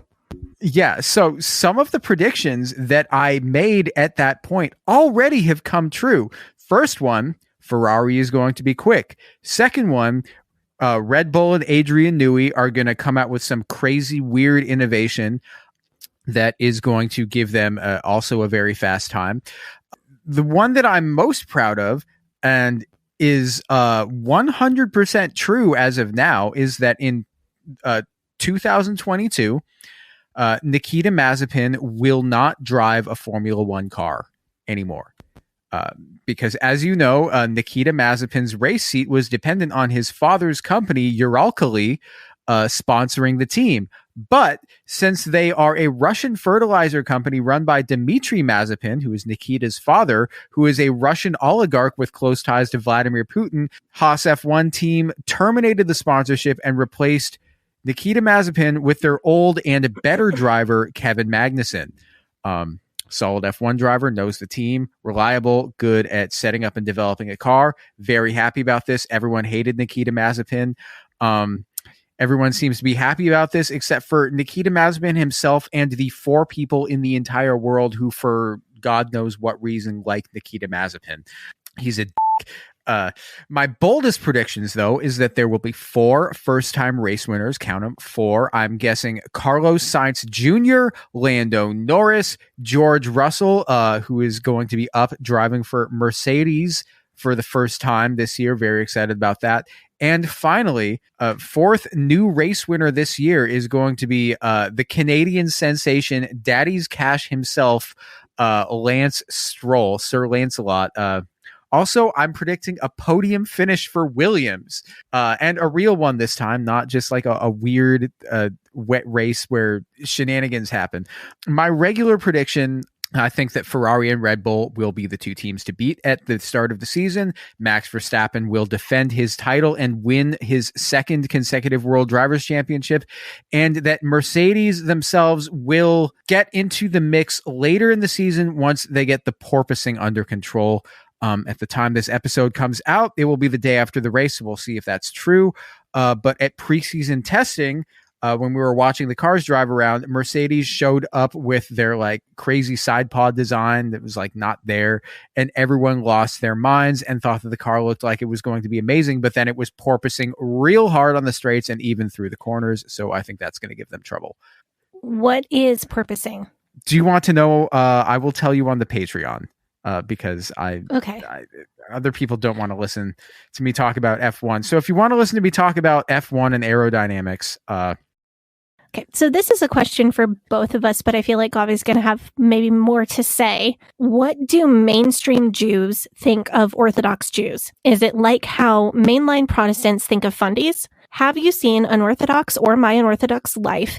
And what do you think of them? So this question, I feel like this is like a backdoor way of trying to ask me if I think Orthodox Judaism is a cult. And I think now is a great time to talk about the approach that Sadie and I have when talking about various religious groups and whether or not they're cults, because we've been asked a lot about this. Like, we've been asked, are the Amish a cult? Is Mormonism a cult? Is Orthodox Judaism a cult? Sadie and I have never been members of any of these groups, so we can't speak from personal experience. And oftentimes we aren't going to go and talk about a group of people and distinctively label them as a cult unless we have like a current or former member with us on an episode who like we can have a real conversation with about this. And like, you know, in this country we have like the basis of law in theory, not always in practice. In theory is that if you're going to make an accusation against somebody, they've got to have the opportunity to speak in their own defense, or at least, you know, have it be innocent until proven guilty. So unless it's like Christian fundamentalism or fundamentalism adjacent, we don't really talk about we don't talk about it unless we have someone with knowledge. Obviously, maybe there's exceptions like Scientology. We said that's definitely a cult because duh. But we get a bit of stick for, you know, when we put out our primer episode and we didn't go immediately and say Mormonism is a cult. But currently we do have plans to get somebody who was raised Mormon on the show, and then we'll have that conversation with them and we'll get like a real answer for you guys. So that'll be good. Yeah, because so we can see often behavior control and information control from the outside of a group, but thought control and emotion control can be so powerful, but so subtle that it can be hard to pick them up from outside the group. And those are really key to what I call self-brainwashing, and which is really my threshold for calling something a cult. The exception with Scientology is that we have hundreds of testimonies of thought control, emotional control, and self-brainwashing. So that's an easy Very call well for me. Yeah. Because it's not hard to find. It's right there. And other groups, though, I always want to hear somebody's testimony of that thought control and emotional control before I want to make a call as an outsider. And you want to be able to ask them the questions yourself. Right. When at all possible. So Leah Remini, if you want to come on our show, by all means. But my gut feeling on Orthodox Judaism is it's probably similar to Mormonism. I have to imagine that there are sects where people are happy to be there and feel fulfilled by their religion and their traditions. And there are probably some sects that are more cult-like or even straight up cults. But I'm not going to try to draw those lines too finely without someone with real life experiences. I will answer part of that question and say that I have seen Unorthodox. I don't have the experience to say whether it's an accurate portrayal of Orthodox Judaism, but I've heard that it is semi-accurate about one very small group, but pretty inaccurate about Orthodox Judaism as a whole. And that take definitely resonates with me. It definitely makes sense to me as an outsider. That seems like it's the correct take. I will say I loved one thing about Unorthodox, and it made me glad that I watched it.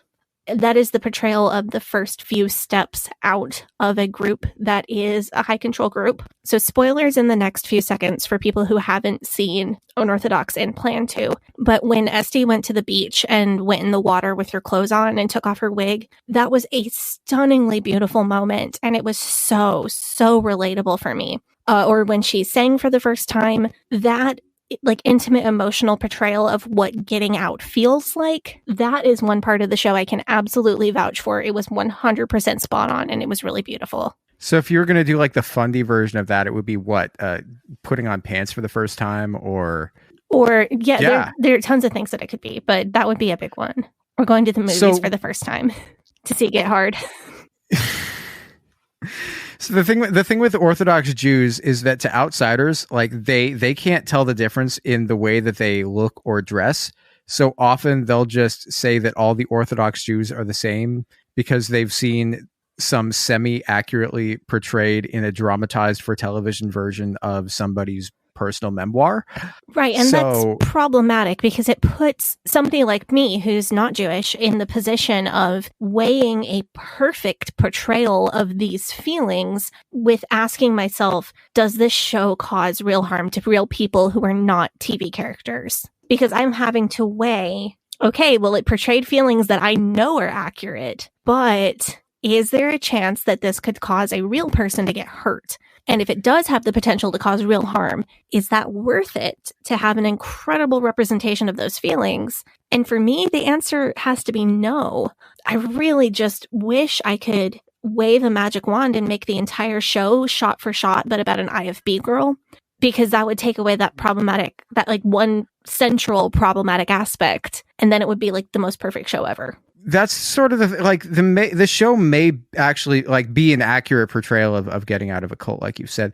The actual setting, I almost feel like, is like set dressing, even though this is like somebody's this is based on somebody's actual memoir. But back to the question at hand, one thing I also want to point out, because I was asked if what mainstream Jews think about Orthodox Jews, I want to point out that Orthodox Judaism is a mainstream branch of Judaism. In the world, there are 15 million Jews, 15 million of us, not a lot, or thereabouts. Something like 2 million of them are some form of Orthodox. You've got a lot of different kinds of Orthodox. Like, I know that when you guys hear Orthodox, you're thinking like black hats, coats, payout, beards. But there's also like modern Orthodox, which has a lot of the same religious teachings, some of the same religious teachings, but aren't anywhere near as restrictive when it comes to lifestyle. Like, my dad was raised in and bar mitzvahed in a modern Orthodox synagogue. But the question is, like, what do not Orthodox people, I guess, think of them? So I can't speak for anybody other than myself, but my take is that I wouldn't say that I think of them as the same way that like mainline Protestants think about the fundies, because what they're doing, how they're living, at least, and their traditions it's a lot in the same ways as the way that my ancestors lived. So in comparison, like, Christian fundamentalism is relatively recent, right? When did it come about? Like 1800s, mid 1800s? Yeah, there are seeds planted in the mid 1800s, and then the modern movement of fundamentalism actually began right after World War I. Orthodox Judaism, I don't know like exactly because there's some debate about it, but before that there was like a difference between being either religious or secular.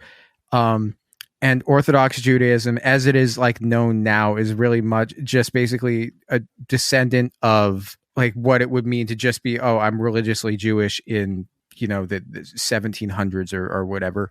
I think there's a much more direct link than there is between when we were talking about the Trail of Blood, how the Baptists are like, okay, we're tying ourselves back to the Anabaptists. Mm-hmm. Tenuously. Yeah, tenuously. The link is much less convoluted than like, it's like you can draw a straight line there. So I think like that makes a lot of sense to me. Yeah. So for me, it's not like, oh, these people, they're not the fundies of the Jewish world, is what you're saying. I mean, you could say that they are, but it's a different sort of thing, because Christian fundamentalism is very much like a reactionary movement. Yeah, and also let's thinking about clothing choices, the motivation for Christian fundamentalists to dress the specific way that they do and the motivation for Orthodox Jews to dress specifically the way they do are kind of similar, but not the same thing at all. Like, even the the Jewish concept of modesty is different than the Christian concept of modesty. Like, from what I've read about the Orthodox style of dress, like with the white shirt and the black coat and the black hat, or the women who cover their hair, Christian concept of modesty is primarily about not causing men to lust. It's all about, like, if you don't have anything for a man's eye to land on, then he won't lust after you and he won't commit that sin. But the Jewish concept of modesty, I don't know quite well enough to explain it, but it's not that. It's more about like the concept of like your body is a temple and you're doing this out of respect for yourself. and out I don't know of whether that's tradition. That's what, like, I've done a moderate amount of reading on it, but I'm confident in saying that the motivations are not the same. So I'm not going to say whether you're 100% right or 100% wrong. You may be right for one group or another. I honestly, I'm just not well read enough on this to say that one way for sure. I think that generally, if you ask like Reform and conservative or like secular Jews what they think of Orthodox Jews, opinions may vary depending on the individual. And while I'm not Orthodox by any means, like I'll go to Torah study with the Chabad rabbi every so often, just because he will have studied this a lot more than I have. And whether or not I agree with his interpretation of everything, it's still like good for me to hear what he has to say. Like I'm not a theological scholar.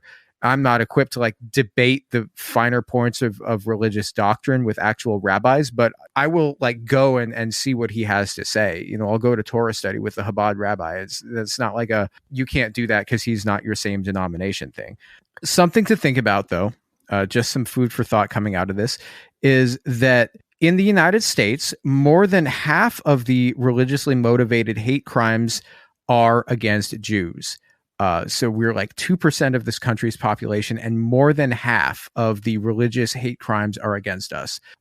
So in fact, if you look at hate crimes per capita against vulnerable populations, the only people who are more likely to be victims of a hate crime than Jewish people are transgender people.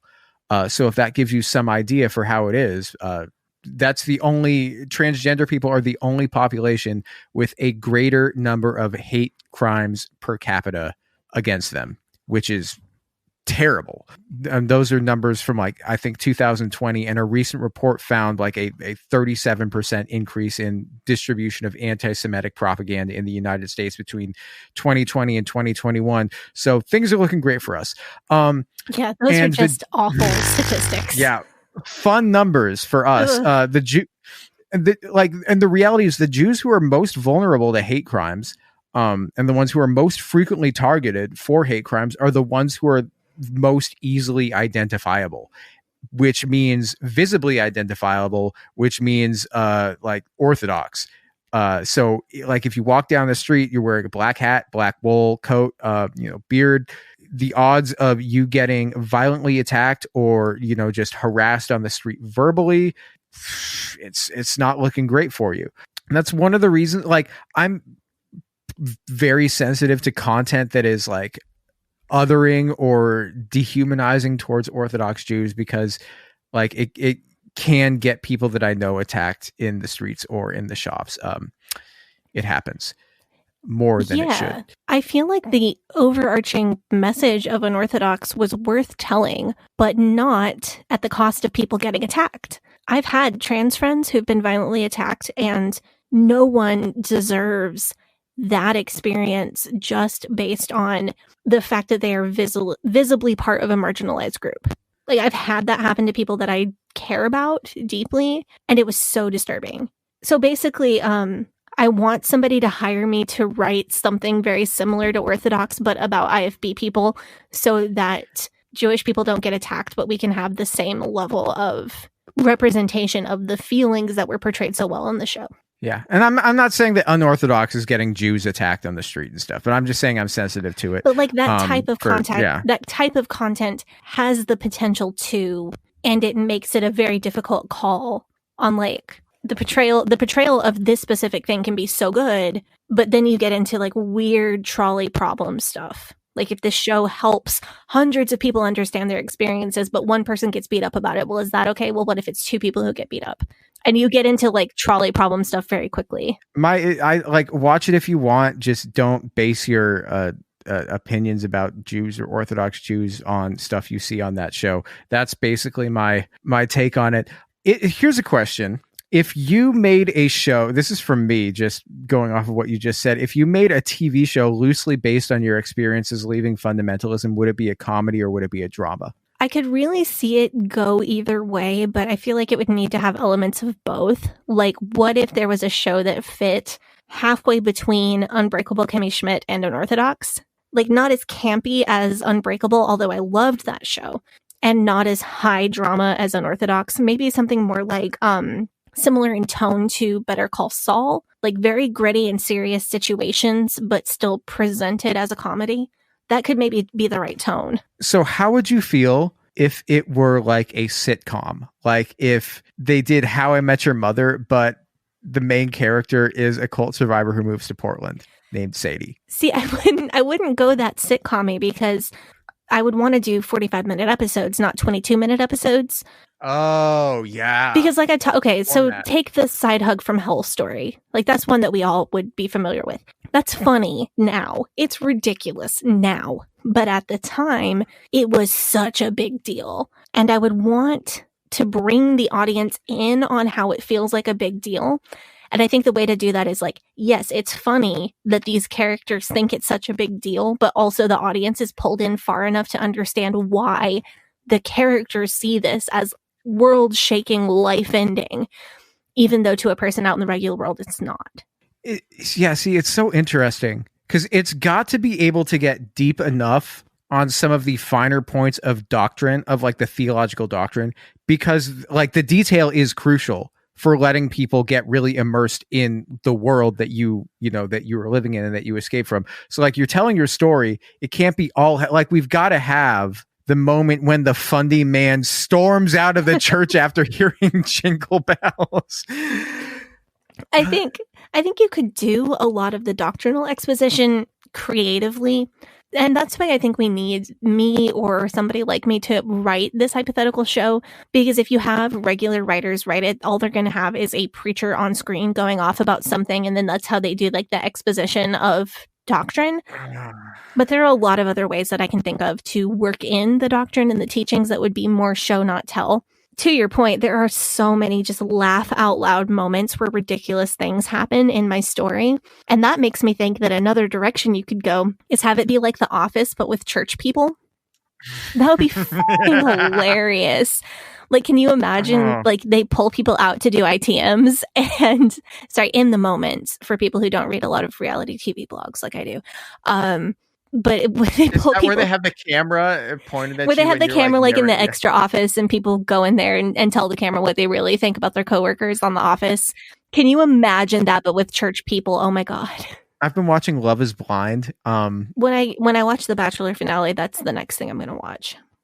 Oh, okay. Well, don't believe everything you see on TV. There's a lot of nonsense and shenanigans on that show, apparently. No, you know what I could see though? Like, say we watched Sex in the City like a while ago. We watched Sex in the City. How would you feel? Like, and every episode of that show, it would be like Carrie would be writing about a concept for her sex column, and then they would go back and Charlotte or Miranda would be dealing with the same issue, and Samantha would be dealing with the same issue in a different way.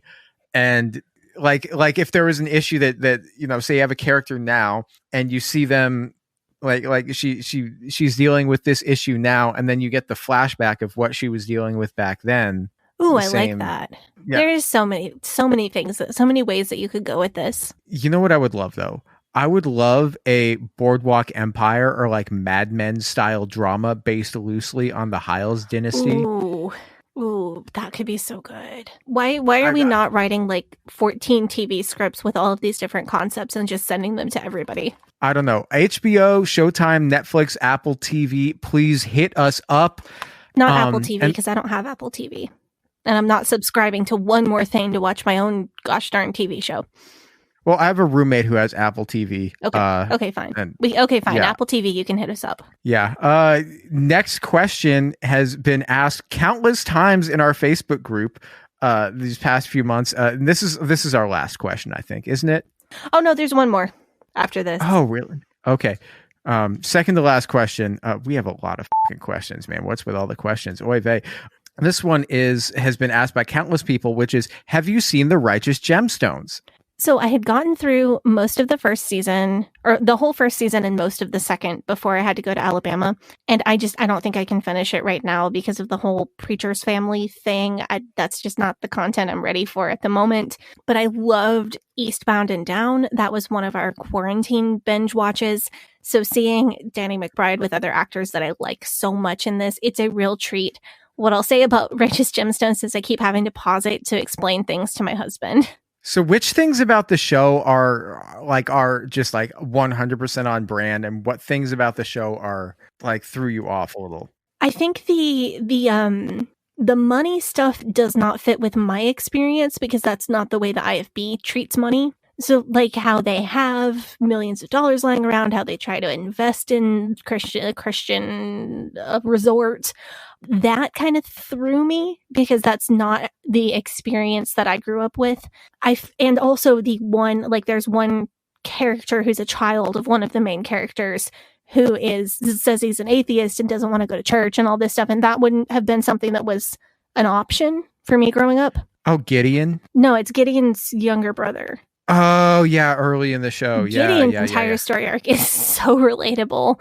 I feel like I love him because you never know. I haven't seen the end of the second season yet, so you never know what he's up to. And he is always like, you think he's loyal to one side, and then you think he's flipped and he's loyal to the other side, and then he flips again and he flips again. And that was so interesting because that is exactly how it goes, like, especially from the environment that he was raised in. That is the kind of person that it creates. And that's the kind of person I try not to be. But that was so fascinating to me. I also felt I love Judy so much. She does so many awful, awful things, but she has such a good portrayal of the frustration of being a woman in a misogynist church world. She acts out for attention, and she's such a control freak, and she breaks the rules that she enforces on other people. But she's doing all of that because that's the only way she can function in the world in which she lives. It's beautiful. The whole show, it's full of people grasping for control. And it talks about like religion and being religious leaders and how that affects your view of what you control in the world. I love a comedy that goes deep enough that it shows human nature. And that's why I think I love this show. I really love it too. I think it's hilarious. I want to say one of my favorite things from the song "Misbehavin'." Yes. When that song when it's like God, baby Billy, he's such a scumbag. He's such a hilarious scumbag.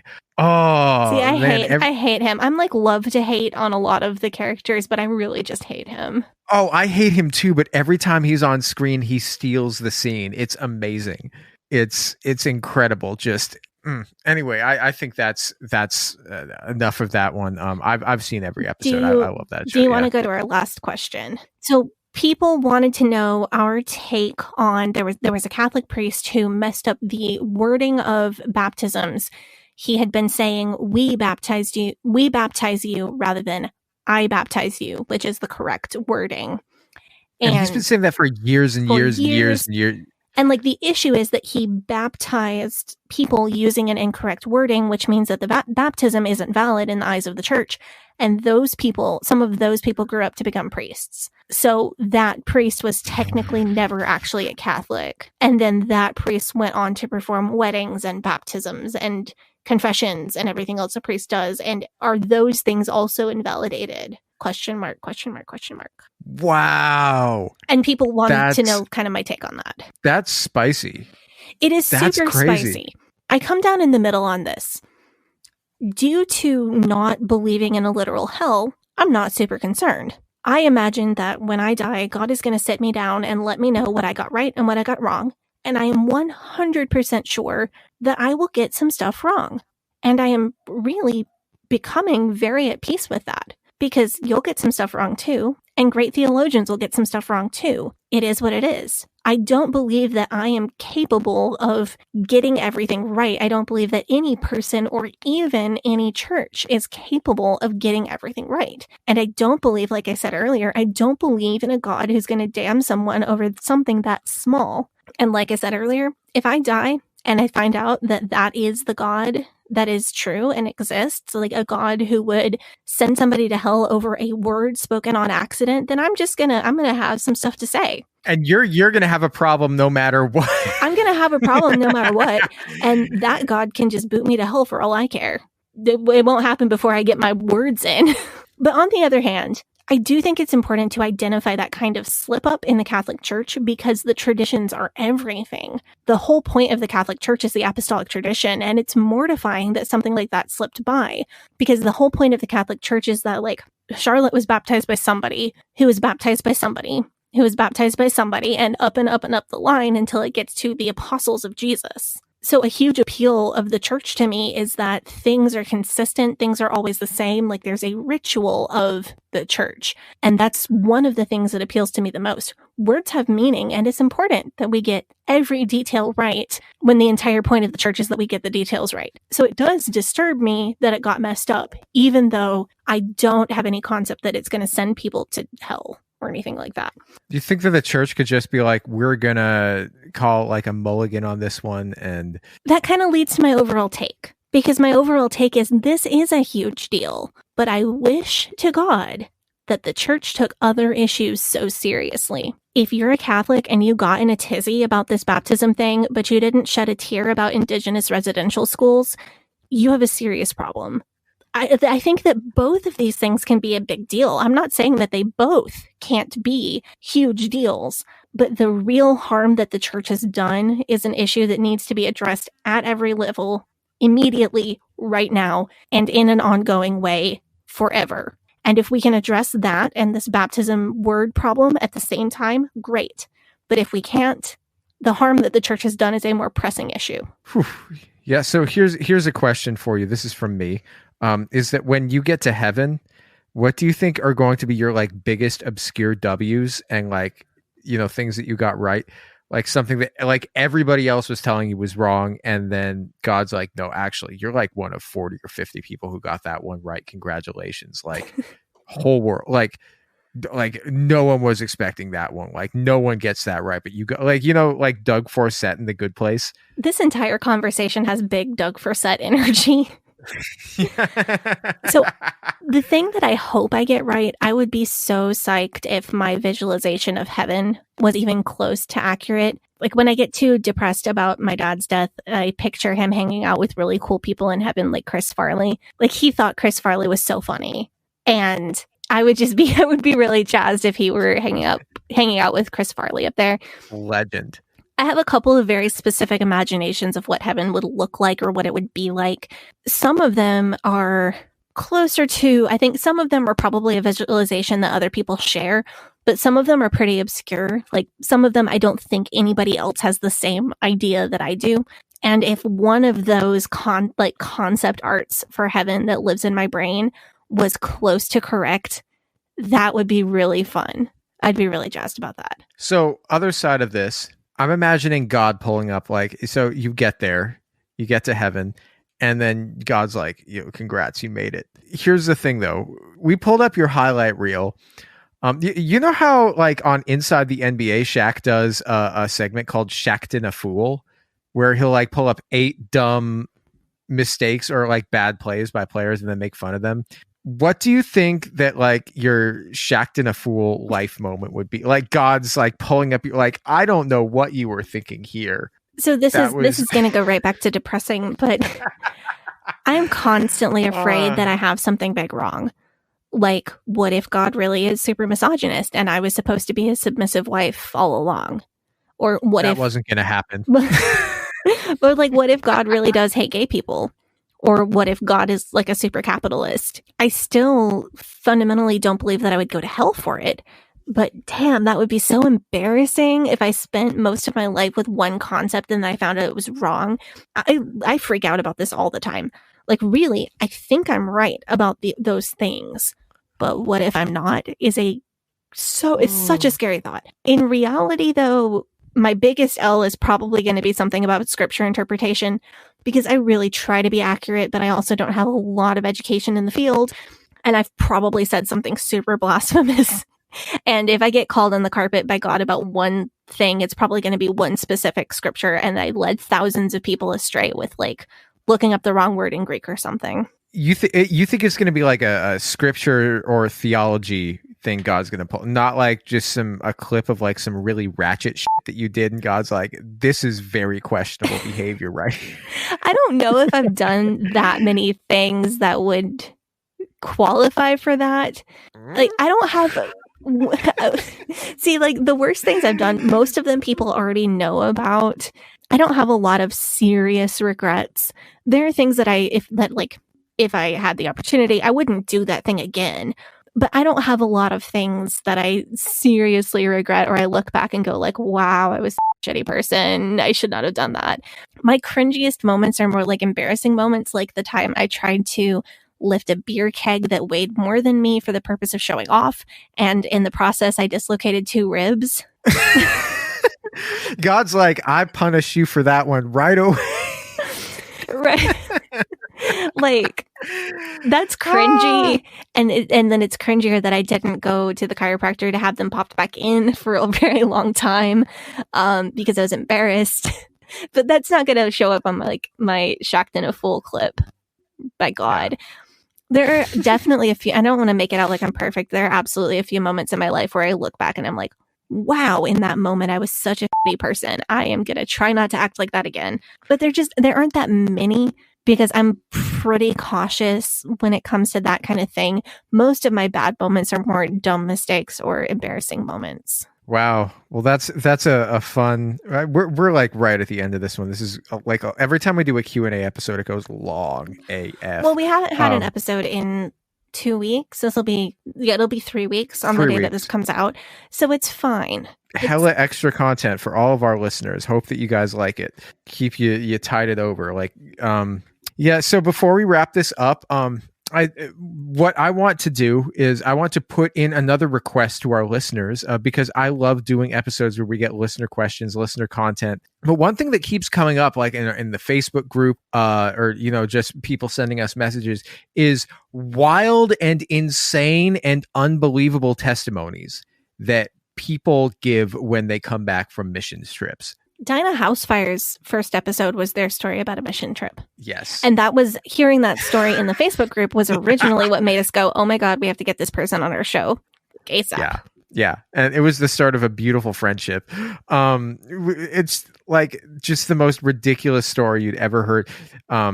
Yeah. Well, you know what we might do? Maybe we'll get Dinah to come back and like react to some of these with us. What I'm looking for is, say you're sitting in church and somebody comes back from a missions trip and says just the craziest thing that they got struck by lightning while building the church steeple, and then they flew 30 feet in the air and I don't know, shot the snakes that terrorizing the village with laser vision or something like that. I don't know.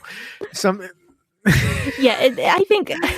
Or if you ever heard a story but bonus points if it was you telling the crazy story. Oh wow! So if somebody if you embellished a story for dramatic effect, or you were pressured to embellish a story for dramatic effect, or somebody was like, don't you remember this happened? You're like, that somebody gaslit you into thinking some crazy shit happened that never happened. Like, we're gonna do an episode coming up about crazy shit that did or didn't happen on mission trips. I think so. That will be fun. Like a really cool thing to do as we're getting back into the swing of making episodes.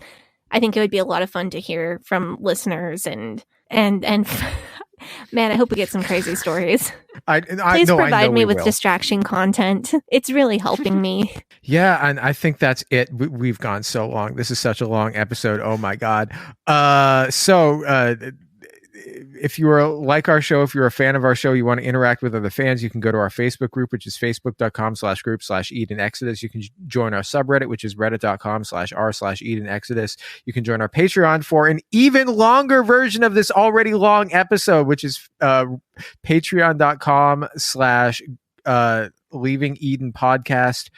Sadie, do you want to plug your social media? Yeah, if you somehow want to know anything more about my life than I've told you in this long episode, you can follow me on Instagram at Sadie Carpenter Music. You can follow me on Twitter at Hell Yes Sadie, or you can follow me on TikTok at Sadie Carpenter 1, numeral 1. You can follow the podcast on Facebook and Instagram at Leaving Eden Podcast, and on Twitter at Leaving Eden Pod. You can follow me on Facebook, Instagram, and Twitter at GAVRIELHACOHEN. And thank you for bearing with us through Sadie's month of tragedy. And we'll be back with you next week. Bye-bye. But old rolling river of time, you've healed me in too many days. No that's no confusion, there'll be no pollution. I'm so thankful I've decided to change my ways. I'm so thankful I decided